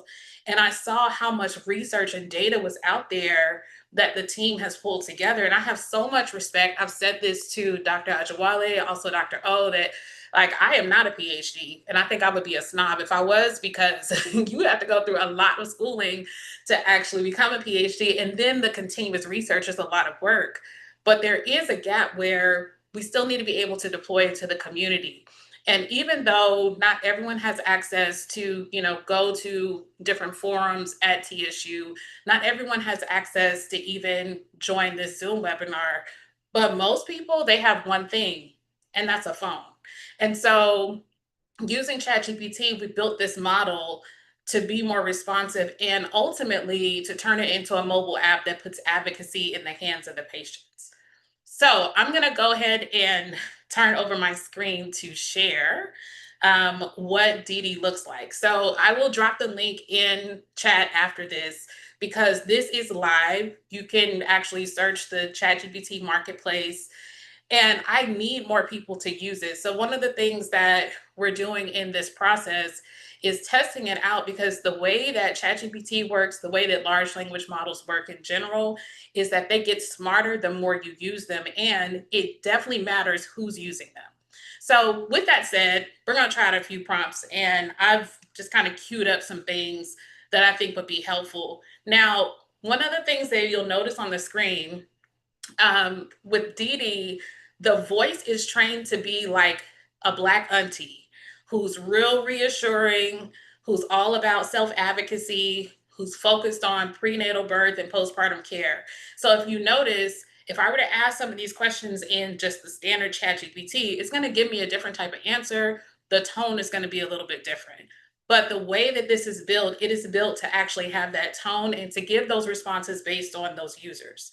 So for example, getting a VBAC, this was something I wanted to do after my first child, between my first and second, and I was told I couldn't. But I wanted to get a vaginal birth after cesarean. That's what VBAC stands for. And let's say I'm on Medicaid and I'm delivering at a hospital in Houston. So we're going to ask Dee that question. And it's very specific. So if you notice in the response, a couple things I want to point out. So she says, let's get right to your question, hon. It's the language around making sure that she is warm, making sure that she is responding in a way that doesn't feel robotic. And this is the question that she's giving back. And then she's explaining it in a way that anyone can understand. So talking about, yes, you can have a VBAC if you're on Medicaid, but access and provider support may vary. So she's also being very honest about like, what are the chances? And then if you notice, I because this is trained on Houston and Harris County, it's giving me all the information specific to Houston and Harris County. So it's talking about Medicaid coverage, hospital policies, provider attitudes, your rights. So there's a lot of information that comes out of this. And then it's in a way, it's intended to explain it in a way that any user can understand, regardless of their education level and regardless of how much experience or comfort level that they have with technology. So I'm going to try another prompt just to show you what else it can do. And so I'm pulling it from another screen, but I didn't respond to that prompt on purpose, just in the interest of time. But if we have a little bit of time at the end, I may do that. So my next question is, can you help me create a birthing plan that includes postpartum and nursery care? I asked that very generically because this is something that I know from my own experience, but also from what the research shows, that's having a birthing plan that specifically outlines what needs to happen, what your requests are. And it's really a way for you to advocate for yourself proactively on paper. But sometimes that can be difficult to do. And so we leverage a tool like ChatGPT and specifically Didi to create a full birth plan. And so you notice, again, her language and how she's responding is meant to be warm, it's meant to be caring, but it's also meant to be accurate and clear. So if you notice down here, it starts to build out the birth plan. So it's a space here. And I just asked this question in a few minutes. I will say, I built out my own birth plan when I had Josiah 4 years ago, and this technology was not a part of that. And it took me a while to actually write it out. Now, one of the things that I do appreciate about what Uche mentioned is that you do have to verify. And so one of the things I say about artificial intelligence is that the intelligence is still very artificial. It means that you have to be a critical thinker. You have to actually be able to evaluate the output. But my goal is to build Didi in a way that helps to increase that accuracy level, because Didi is then trained on data that is for mothers who look like me specifically. And even more specifically, we're talking about Texas and Harris County, but it applies, nationally. So these are some of the responses, or some of the more of the responses that you'll see. It outlines all the different things. And so what a mother could do would take these responses and put in her own information and say, like, oh, you know what? I don't really like the response to number 2. And so maybe I don't want to push, and maybe I know I'm going to have a scheduled C-section. So let's say that that's the case. I would say, I'm actually having a scheduled C-section. 1 minute. How would this change? And so it's coming back. Thanks for letting me know, love. That's so important. And so it talks about how you still have rights, even though you're having a C-section. And then it has now, if you notice, it has now amended the response based on that input. So I want to just quickly switch to a call to action, and I will add this link in chat after I'm done. But my call to action is, I need people to use this. I need mothers of 1 child or 5 children. I need mothers with different experiences. I need mothers of different ages to use it, to train it, to continue to interact with it so that it can get smarter, it can get stronger. Secondly, we are working on HIPAA and data compliance. So making sure that there are privacy protocols in place before this gets released to the market. So continue to work on that. And by the way, this is something that I am just personally passionate about because of my own lived experiences. But Black maternal health is a point of advocacy for me and will continue to be. Thirdly, I am working with my church, Fallbrook Church, and we have a large maternal and infant health conference coming up in October, where we will be demoing Didi to a larger audience. So we'll have hundreds of people who can start using it, testing it, and making it stronger. And so I want to just thank you all for your time. I will stop sharing my screen. I'm happy to answer any questions that you all may have in the Q&A. Thank you so much, Ms. Johnson. I love Didi, actually. I loved it. I already have a follow-up question, but I'm going to reserve that for when it's the Q&A session. And I know there are quite a number of people who are raising their hands, but please feel free to write your questions in the chat box, because it's going to help us better streamline your questions, especially if maybe you guys, people have similar questions. I am going to Thank you so much. Thank you, ma'am. Thank you, ma'am. Our last but not the least presenter is, I am sharing my screen now, so let me make sure it's showing. Can we see my screen? Because I cannot see my own screen for some reason. Yes, you can. Okay, awesome. Thank you.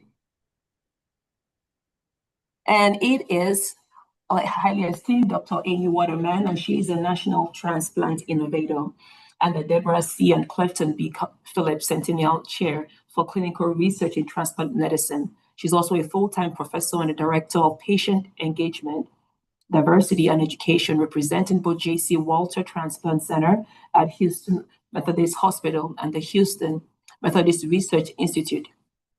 As a health services researcher and social psychologist, Dr. Waterman conducts research in areas including how best to expand access to optimal treatments, reduce racial disparities, ensure informed decision-making, ensure patient-centered care, and improve health outcomes. She has published over 125 journal articles encompassing many components of clinical and translational research.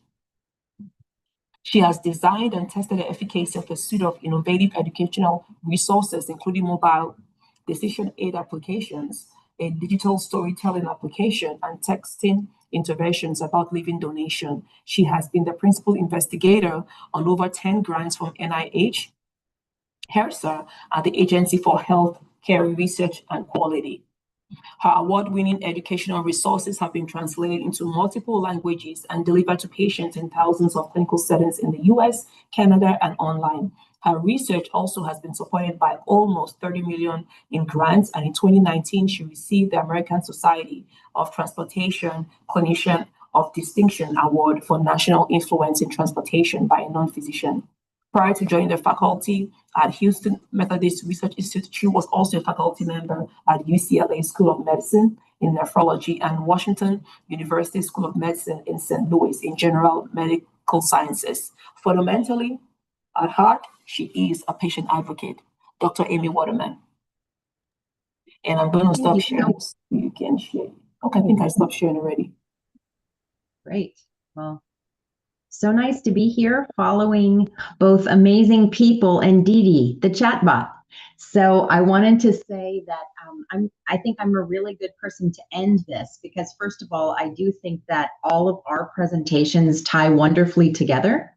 And I want to talk today about the use of AI and digital storytelling in healthcare. And I want to also say hello. I actually run the Patient Engagement Research Lab. So what that means is I have an incredible, diverse group of researchers, educators, all of whom are working directly within Houston Methodist Hospital to conduct research using people and community-informed interventions and cutting-edge technologies to transform healthcare.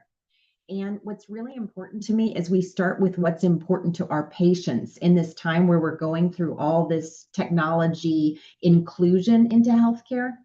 And we've been talking about AI and machine learning, and I'm a psychologist by training, a social psychologist. And people are now using it like everybody knows what it is. Okay, and even how we were talking today, you guys know what AI is. And so the funny part for me, I'm like, okay, if we all said, what's AI? Okay, we know it's showing up everywhere. Everyone's talking about it. But basically, we're using a computer to look for patterns and to perform tasks without a human. Okay, very, very simple. And the piece that was concerning to me, because I'm a psychologist, that if you're in a healthcare environment, it can be scary, right? So whether you're using Didi, whether you're meeting me, how do Sorry, Dr. Waterman, your mic keeps going in and out, and someone just collaborated. Sorry. No problem. Thanks for telling me. Thank you. Yeah. Let me shift the mic where the mic is. Hold on. 1 second here. I'm just going to go back in.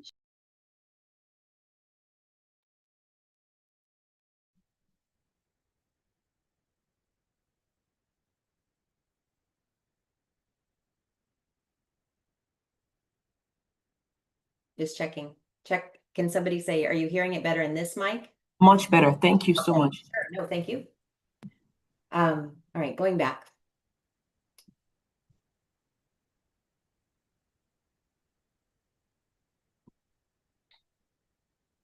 Okay, so. All right, so going back here. So when we're talking about AI and machine learning, can you see the slides okay? Just to make sure everybody's clear? Yes, we can.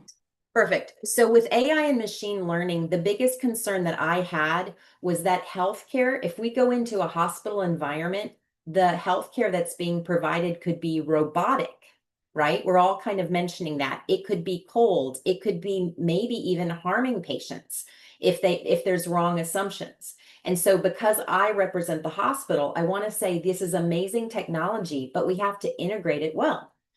So what I want to propose, and I think actually we all fit together, the people who've been talking, is if you think about healthcare and you're the patient, you're right in the center of this image.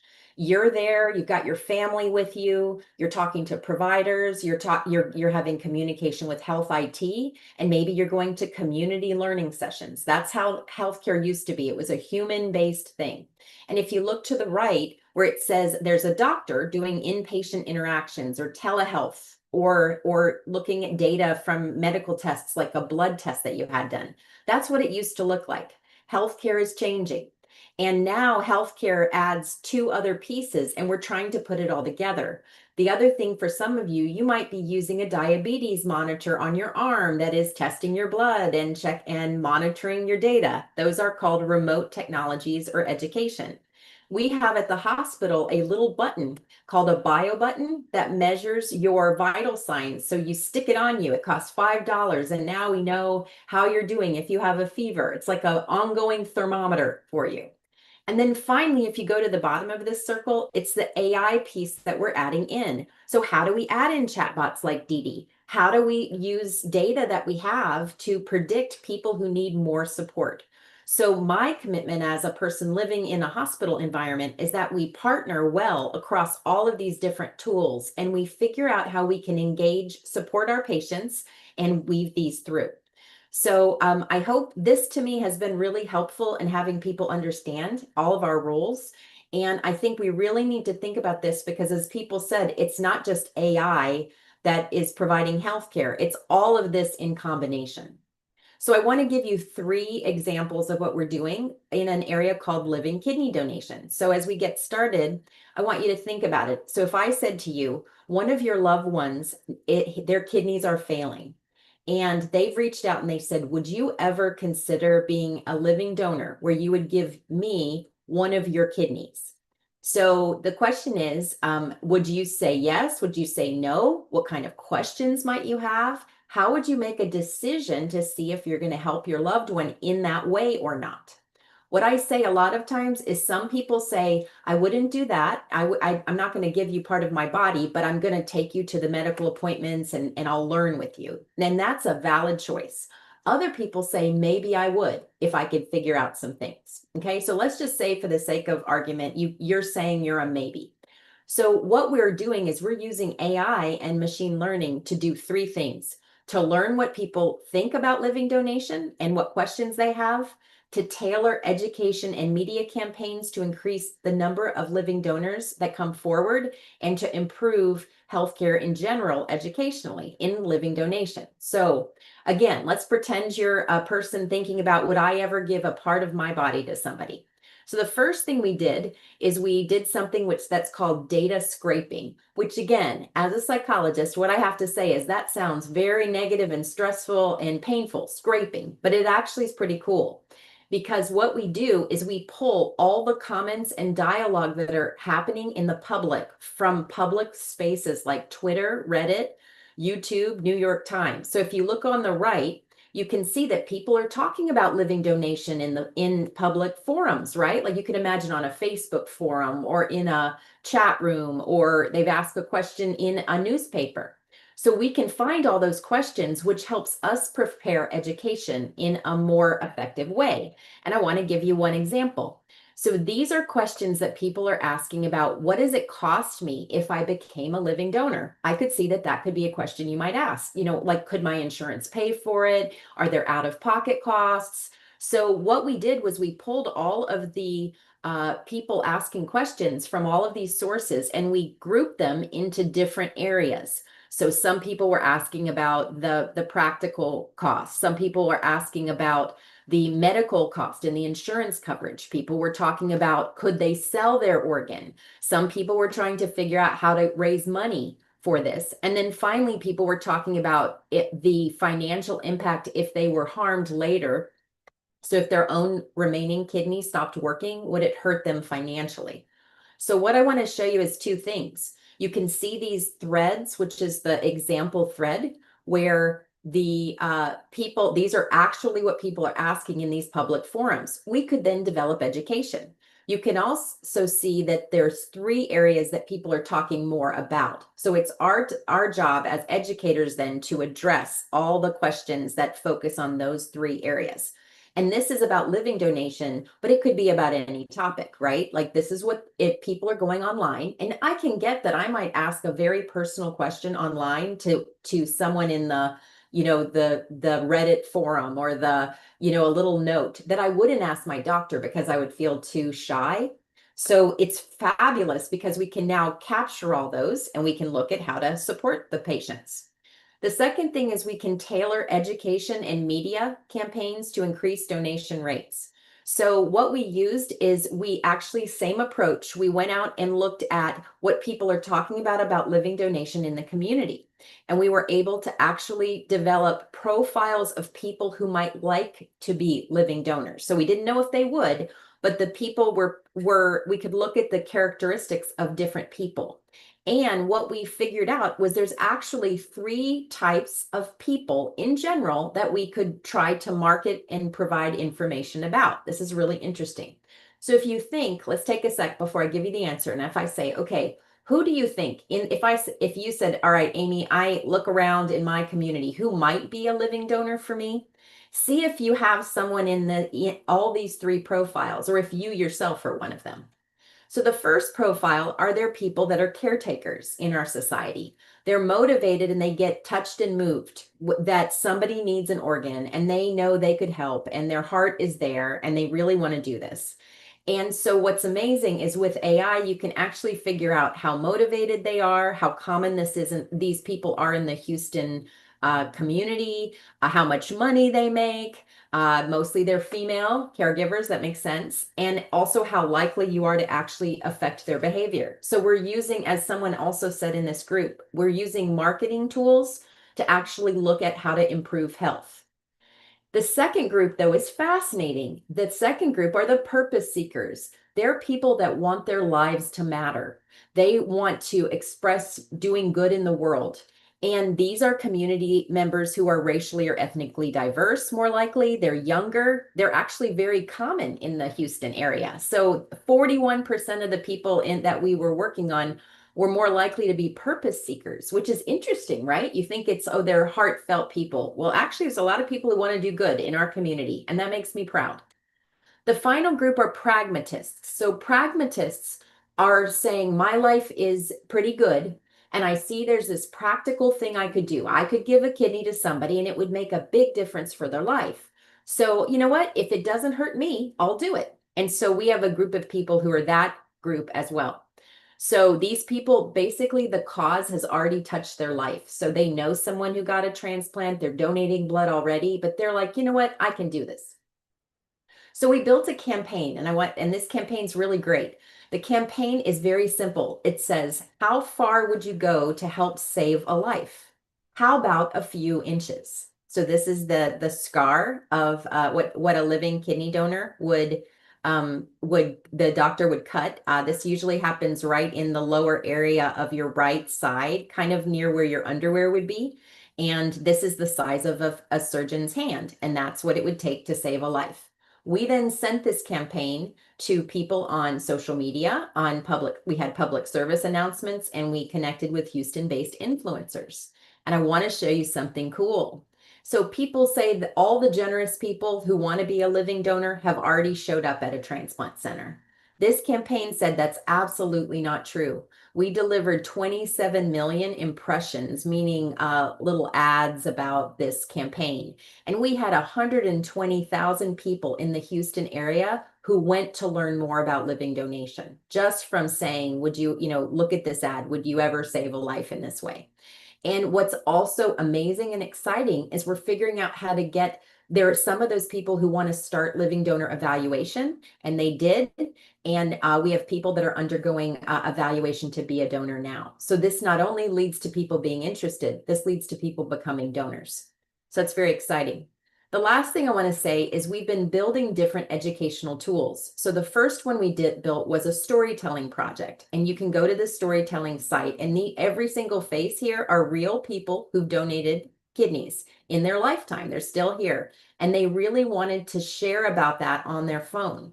So what we did is we built a set of prompts. So you can see up here, it says, hi, I'm Amy. I donated my kidney to my dad about 9 months ago.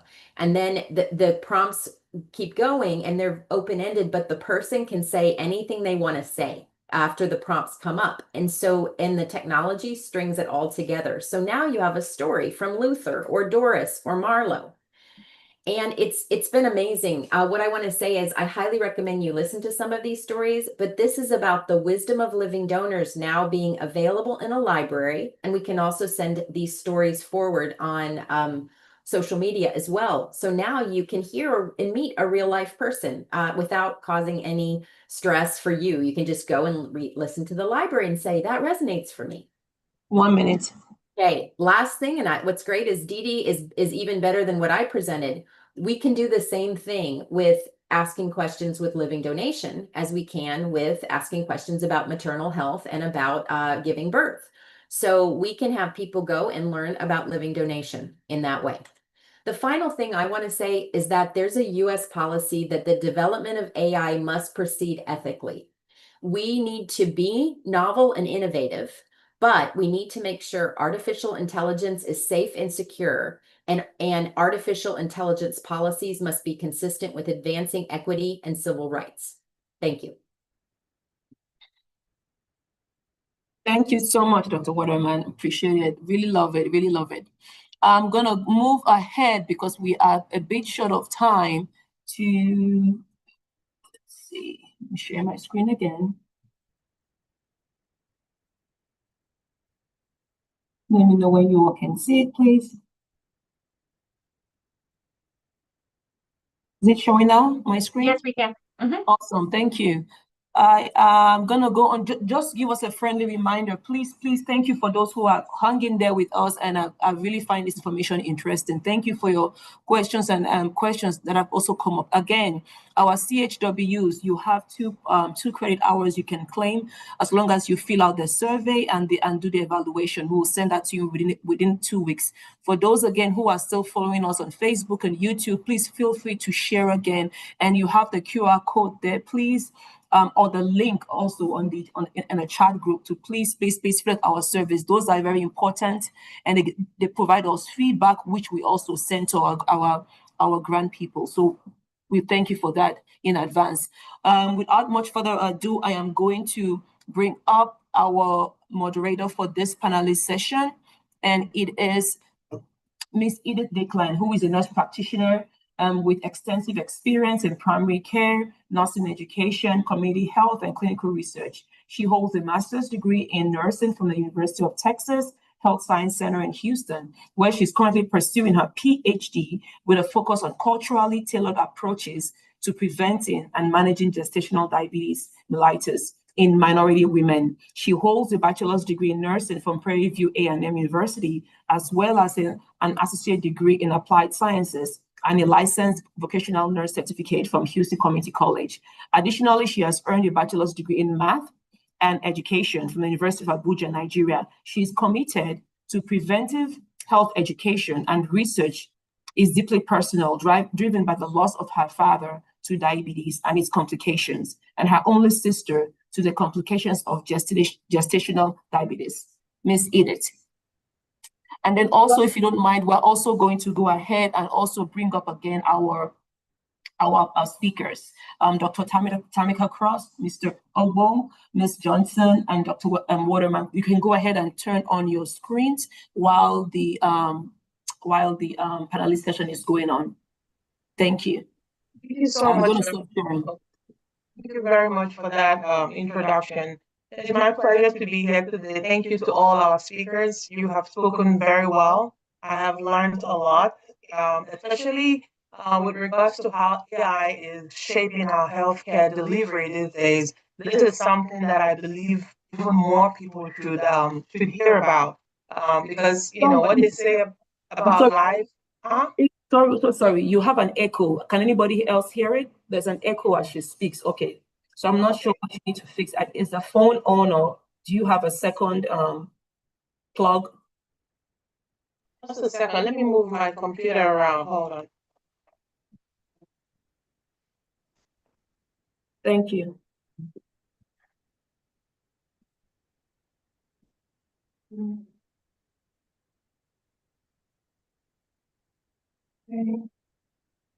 All right, let me know if this is better.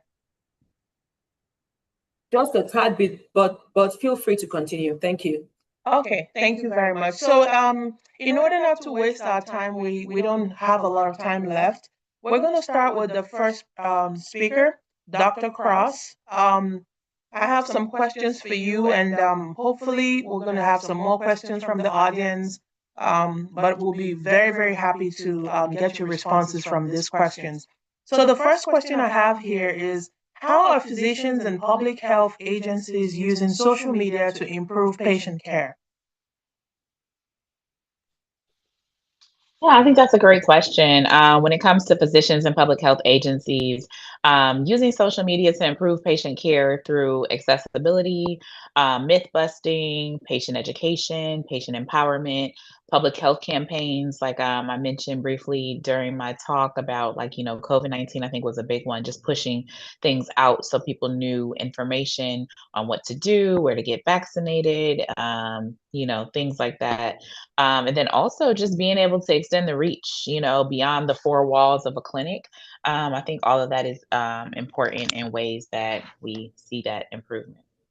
That's wonderful. Thank you for that response. And I really, when you were speaking, I really appreciate the fact that you are employing the use of social media to reach out to this population of patients and not necessarily waiting for them to come to you, because we have to go meet these patients where they are.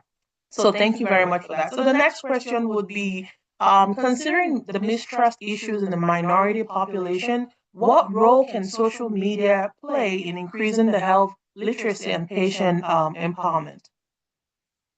Yeah, so I think providing culturally relevant information. So again, like I touched on it briefly, but I want to go a little bit more in depth. But being from an inner city community, being a woman of color, I think all of those things definitely resonate with my patients who are can relate to that. And so when it comes to targeting certain topics that I may educate on, or things in content that I want to put out from that standpoint, I think patients feel a little bit more comfortable with somebody that looks like them, that understands their body, understands things that they're facing, understands the discrimination in the system that happens, because I show up and I'm a patient too. I don't walk around with a white coat in the community. So I definitely know both sides. And so I think that helps to kind of break down those barriers and have a more trusting relationship and building rapport with our patients from that standpoint. And so just from a representation standpoint, but I also think destigmatizing taboo topics is important, because I think I know in the office, at least when I'm speaking to patients and doing patient consultations, and I ask patients like, okay, so how's your sex life? And they're like, whoa, right? They weren't expecting me to ask that, right? And so talking about those taboo topics, but it's like we should be able to normalize those things. We should be able to talk about menopause. We should be able to talk about vaginal dryness. We should be able to talk about odor and things like that. And so basically, I think by having somebody who's relatable, who's talking about those uncomfortable topics and destigmatizing it and making it more normalized, I think is definitely going to help break down that mistrust of the patient provider barrier. That is wonderful. Thank you so much, Dr. Cross. I love the think like them, look like them perspective, because most of the time we send the wrong messages by sending the wrong messengers, if that makes sense. I like that. I like Yeah, that. so I really appreciate that perspective. Now I'm going to switch over to one of the other speakers, and then we'll come back to you if time permits. Is that okay? All right, perfect. Yeah, of course. So, Mr. Ogbo, you talked so much about ChatGPT from an IT specialist perspective, and I really appreciate that. Thank you so much for that insightful, very valuable input. Now, my question would be, in your entire experience as an IT professional, how accurate has ChatGPT or Google been? Ooh, that's a difficult one, isn't it?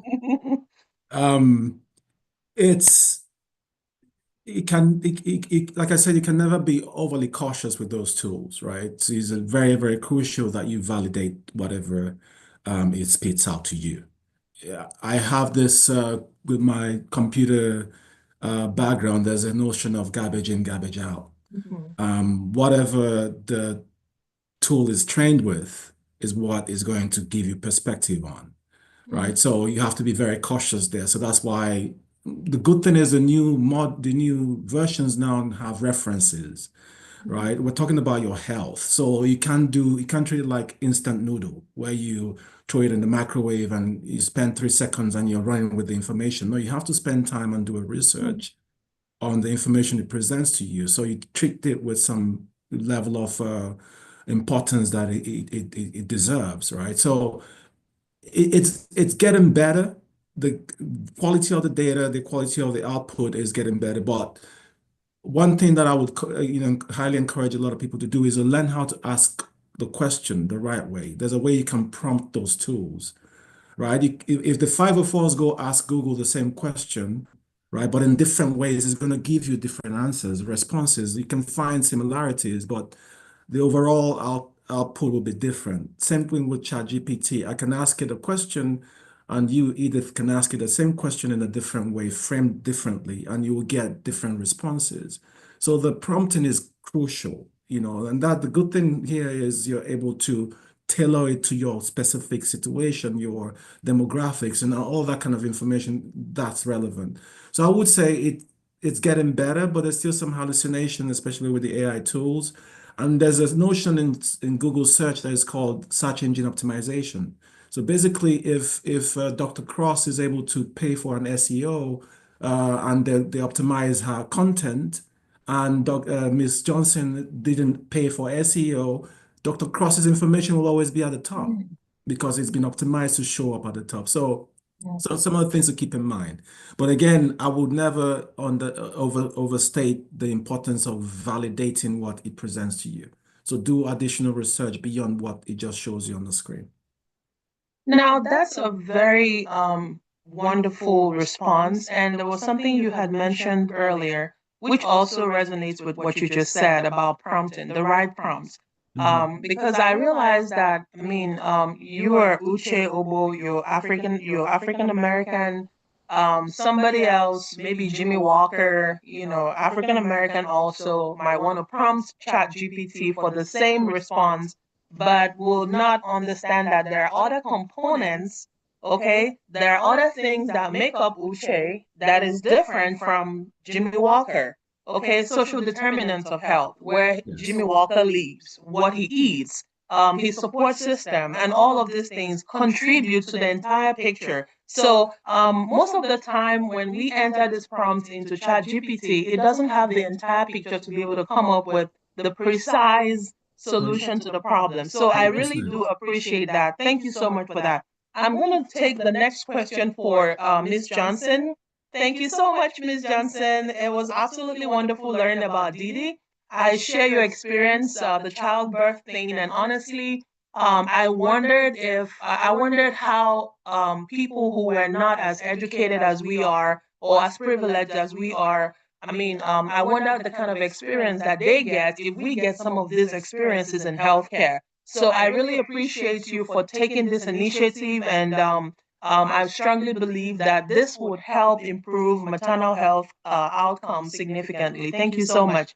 So my question would be, why is the human element considered irreplaceable in healthcare despite advances in AI? So now we have the Douala, Didi, right? So how is Douala trying to be or incorporating some human elements to its interventions?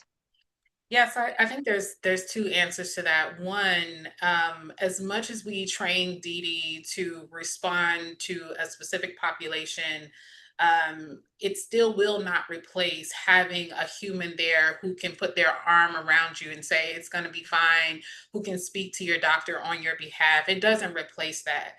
This is a stopgap solution to really save lives. Like, this is a way to scale a solution that we know that works, that we know has been proven in research, but there is not a way to assign a doula to each mother who is giving birth. Even if we just said in Harris County, there's just not enough doulas, there are financial constraints. So it will never replace it. I do not see a world where having a human right there to hold your hand is going to replace it. However, some of the resources, the language, the encouragement, the support, those kind of things the digital doula can do.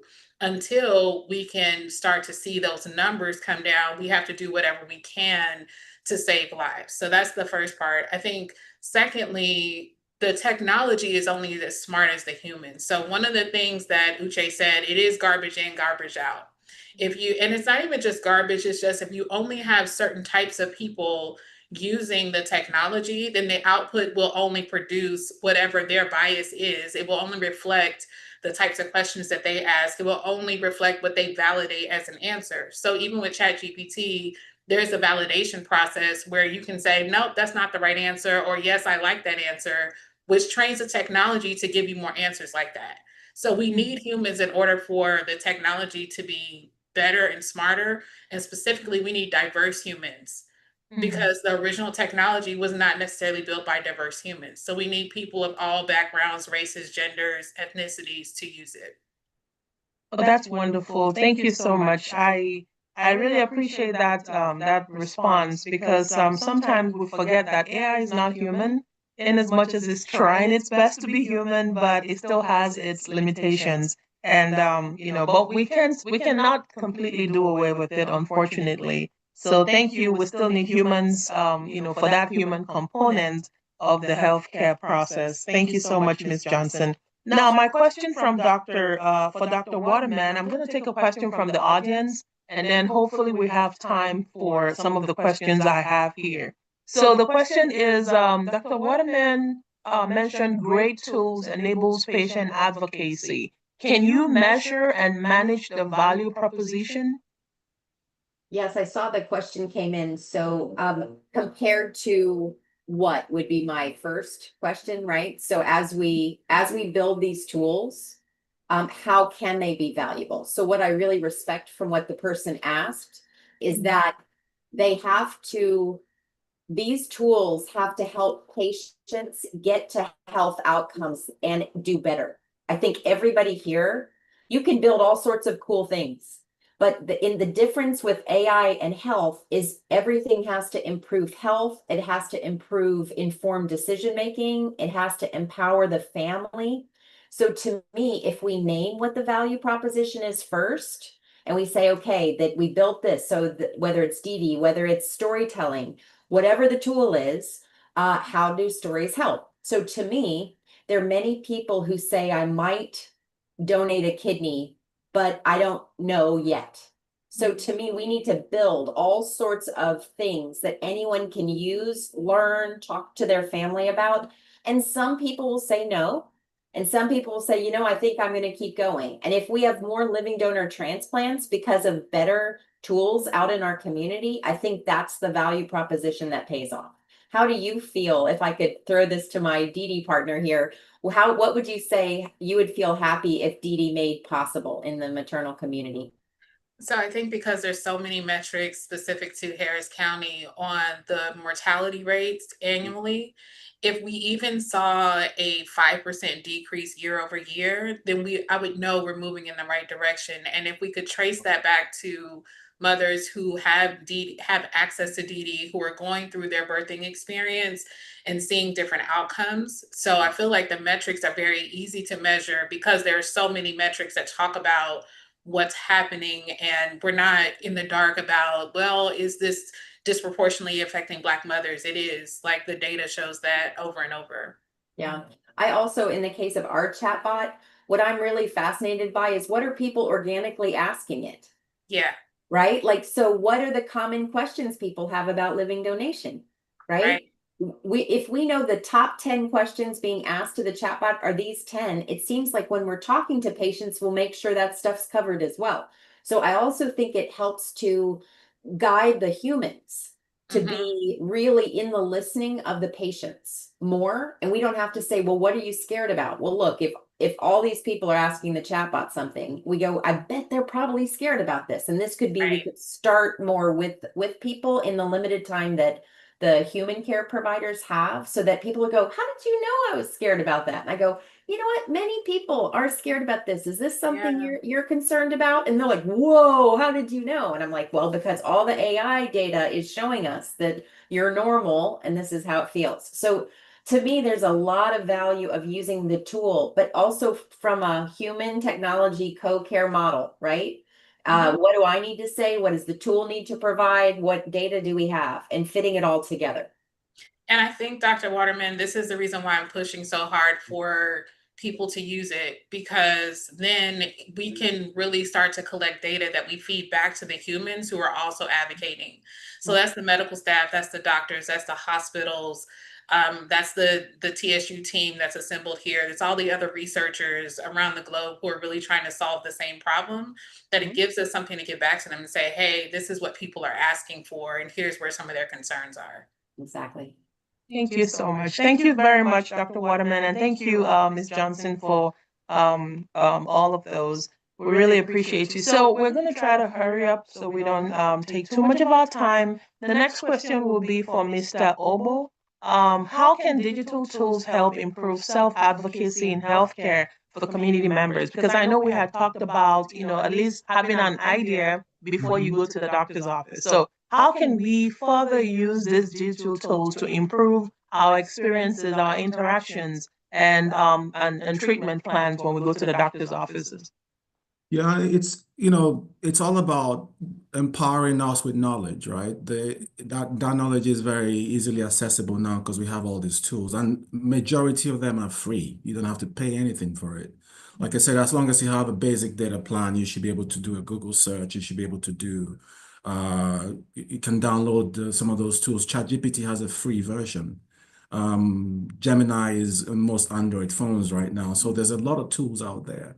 And it's about asking those questions, getting better insights, understanding how it pertains to you, so that when you engage with these medical professionals, keep in mind, as much as they are experts, they are human beings, right? So a doctor can show up on a day and he's having a horrible day and he's not able to provide you with that insightful knowledge that you seek. And then you can challenge that doctor based on the information that you've picked up.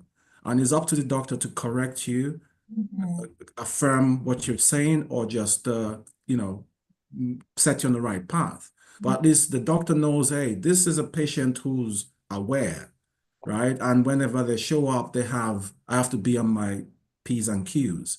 I have to know what I'm saying. So because this patient will ask me questions, they will challenge me. And I think because it's our health, if a doctor makes a mistake, it's going to show up on his record. They might get depending on what the mistake is. But you're the one to deal with that mistake because your health is impacted. You might even end up dying as a result. So it's something you need to take more seriously. And these tools will give you information that you can use to engage with the doctors in a more, intelligent way, where you ask them questions, you challenge their opinions, and it's up to them to, clarify what they are recommending or prescribing for you. But basically, those tools are empowering in that regards. So as far as health advocacy is concerned, this is something that helps you, advocate for yourself, if I can say it that way. But it's very, very, I can never say it overstated. It's very, very important that we know how to use them and engage with our professionals in a more intelligent way at the level that they would appreciate as well. Like I said, I don't want you to go to see your doctor and you're fighting with your doctor and you're always ready to throw fists and argue because ChatGPT told you something. No, just go in there and engage them in a very intelligent way. Thank you very much. Thank you so much, Mr. Obo. So I'm going to take one question now, and hopefully when we're done with that, we'll see how much more time we have left for the other questions. Now, this is going to be for Dr. Cross, and the reason I'm directing this question to you is because I believe it kind of envelopes everything we have talked about. We have patients on here who are willing and ready to hear how actually or what the next steps would be going forward. So how can community members identify credible healthcare professionals? And now this is because we have identified a mistrust issue that has stood as a barrier, okay, from people accessing healthcare. So, but how can community members identify credible or trustworthy healthcare professionals to listen to or to follow for health-related information on social media platforms? Because we know it's a lot of people right now, talking about everything. But how can we identify the credible ones who we can follow online and maybe actually in person? Yeah, I think that's a great. Can you hear me? I think that's a great question. I think the first thing that's most important is look them up, right? So if they have their name out there, they have their credentials out there, which they should. Look them up and see if that's really who they are. Look up and see if they actually have a website. If they say that they're a practicing physician, they should be on somebody's website. If it's not their own practice, they should be working at a larger facility, and there should be a bio on them to verify that. So I think that's important.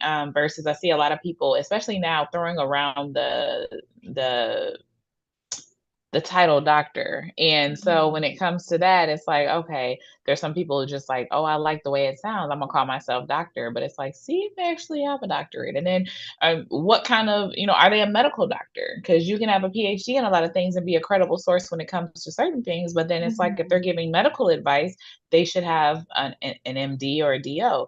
So when it comes to those different things, I think it's important to look it up. Also, you can look up board certifications. So if somebody has had a medical degree for many years and they still are not board certified, that's a red flag. Why are they not board certified? Why are they not recognized by, like for me, I'm OBGYN, so recognized by ABOG, American Board of OBGYNs. So you can look those things up. You can look up their license if their license has been taken. And I know it sounds like more extra work that some people may not want to do, but I think it's important, especially if they're saying something and it doesn't sound right, or they're saying something and you're going to be using them and saving some of their posts. It's important that you're saving somebody from that's an actual credible source. I think another thing to look at is look at people who are referring to each other, right? So there's a whole network of us on social media. There's a whole network of us in the community. And so it's like, I have a list. People are like, I need a PCP. I'm like, okay, you want to go here? You want to go there? I have options. So also sometimes getting that from your credible source that and seeing who they recommend in different areas. Like, okay, well, who's a surgeon for this, and who's a good pediatrician for this, and who, et cetera. So I think asking people, your professional network that you already have vouched for and have already checked their credentials, you can look at their recommendations and referrals, but then also looking people up, which now, because technology is so robust, you can look somebody's credentials up within less than 2 minutes. That's wonderful. Thank you so much, Dr. Cross. And that also takes us back to what Mr. Obo has said. He said, verify, verify, verify. Don't take everything you see out there and run with it. It's very important to verify the source, make sure that the information you're getting is correct, and the person who is talking to you is credible enough. All right. Exactly. So I'm going to pass this on to Dr. Jolie. In the interest of time, we're going to be rounding up the panel discussion section. And thank you all so much for the insightful and wonderful information that you have shared with us today. It's been a pleasure, and I hope you enjoy the rest of the program. Thank you.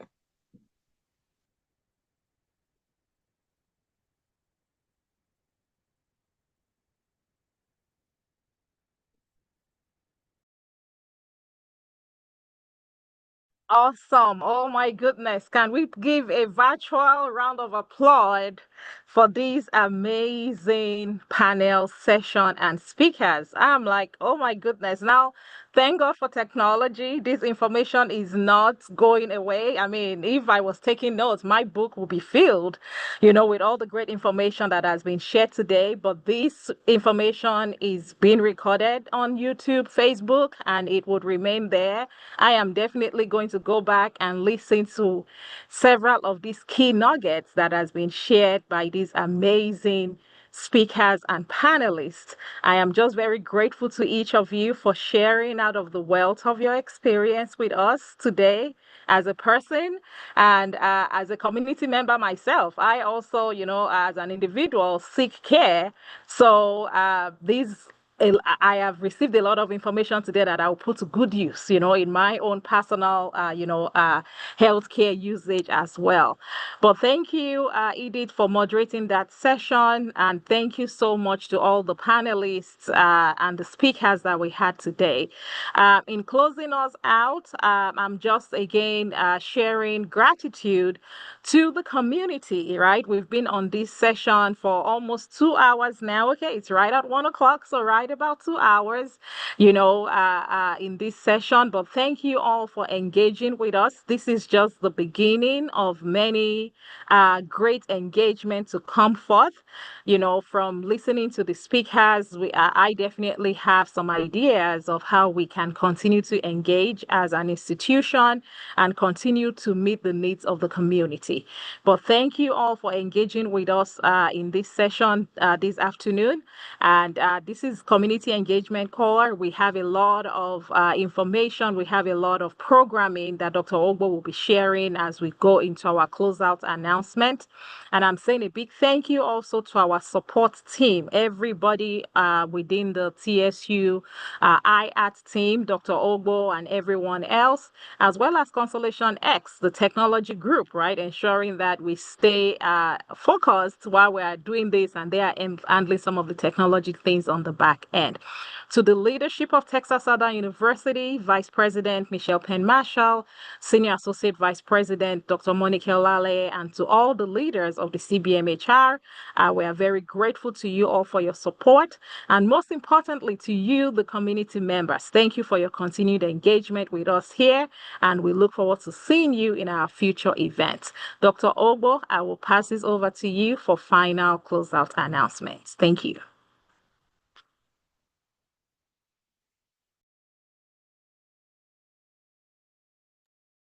You seem to be on mute.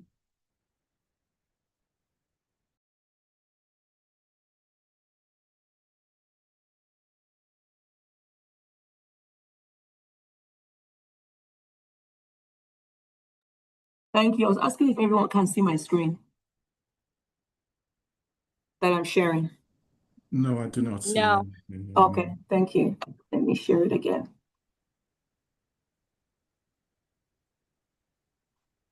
All right. Better now? Yes, we're good. Thank you so much. I would just like to please crave the indulgence of our speakers today. If you don't mind, can you please share on the chat box how you can be reached if people want to maybe discuss with you further or collaborate with you? I think that would be some great, there's some people who have asked to reach out, and whatever you are comfortable sharing, if it's your LinkedIn profile or your website or whatnot, where we can get in touch with you if we want to discuss further with you or just ask you some further questions. But after saying that, we just want to just give us a brief overview of some of our events taking place later on this year. We are going to have our annual face-to-face, shoulder-to-shoulder Let's Talk About Prostate Cancer event taking place at Progressive New Hope Church, Saturday, September the 13th. So please, to all our loved ones, all the males in our life, please plan to engage with us. And also to our women in this call, please feel free to let your male friends or partners or whatnot, join us in this session. There are going to be some speaker educations and panel discussions taking place, as well as Harris County Public Health will be bringing their mobile unit to provide no-cost PSA prostate cancer screening, and as well as other resources, clinical services. In October, here on our TSU campus, we're having our 5th annual We Roar Against Breast Cancer event. Also to our community health workers who are looking for credit, there will be credit also being awarded at both the prostate cancer and the breast cancer events. For the breast cancer events, there will also be mammogram screening taking place, and as well as some other clinical services being provided in addition to presentations on education. The next one here is just to highlight again just our clinical registry. Our clinical registry that we had posted, and Dr. Ajewole had mentioned earlier. For anyone who is interested in any way participating in clinical research, please go ahead and scan the QR code and indicate your interest by filling out the survey or the jot form, and we will for sure get back with you. Thank you. And please, here is the QR code again for those who want to receive 2 hours of CE credit, our community health workers, as well as our everyone, please, craving our indulgence to fill out our post surveys. This helps us to know how we're doing, what we can do better, as well as giving our grant funders, information about our participants. Thank you so much. And with that, I'm gonna close it out. Thank you again to Dr. Tamika Cross, to Mr. Uche Ogbo, Ms. Janae Johnson, Dr. Amy Waterman, Dr. Ajewale, Ms. Edith Declan, Consultation X, and to also our team members on the back end who did not show their faces but are really hard at work today. Everyone, I give you back your afternoon, and good afternoon, and see you again next time. Thank you. Bye.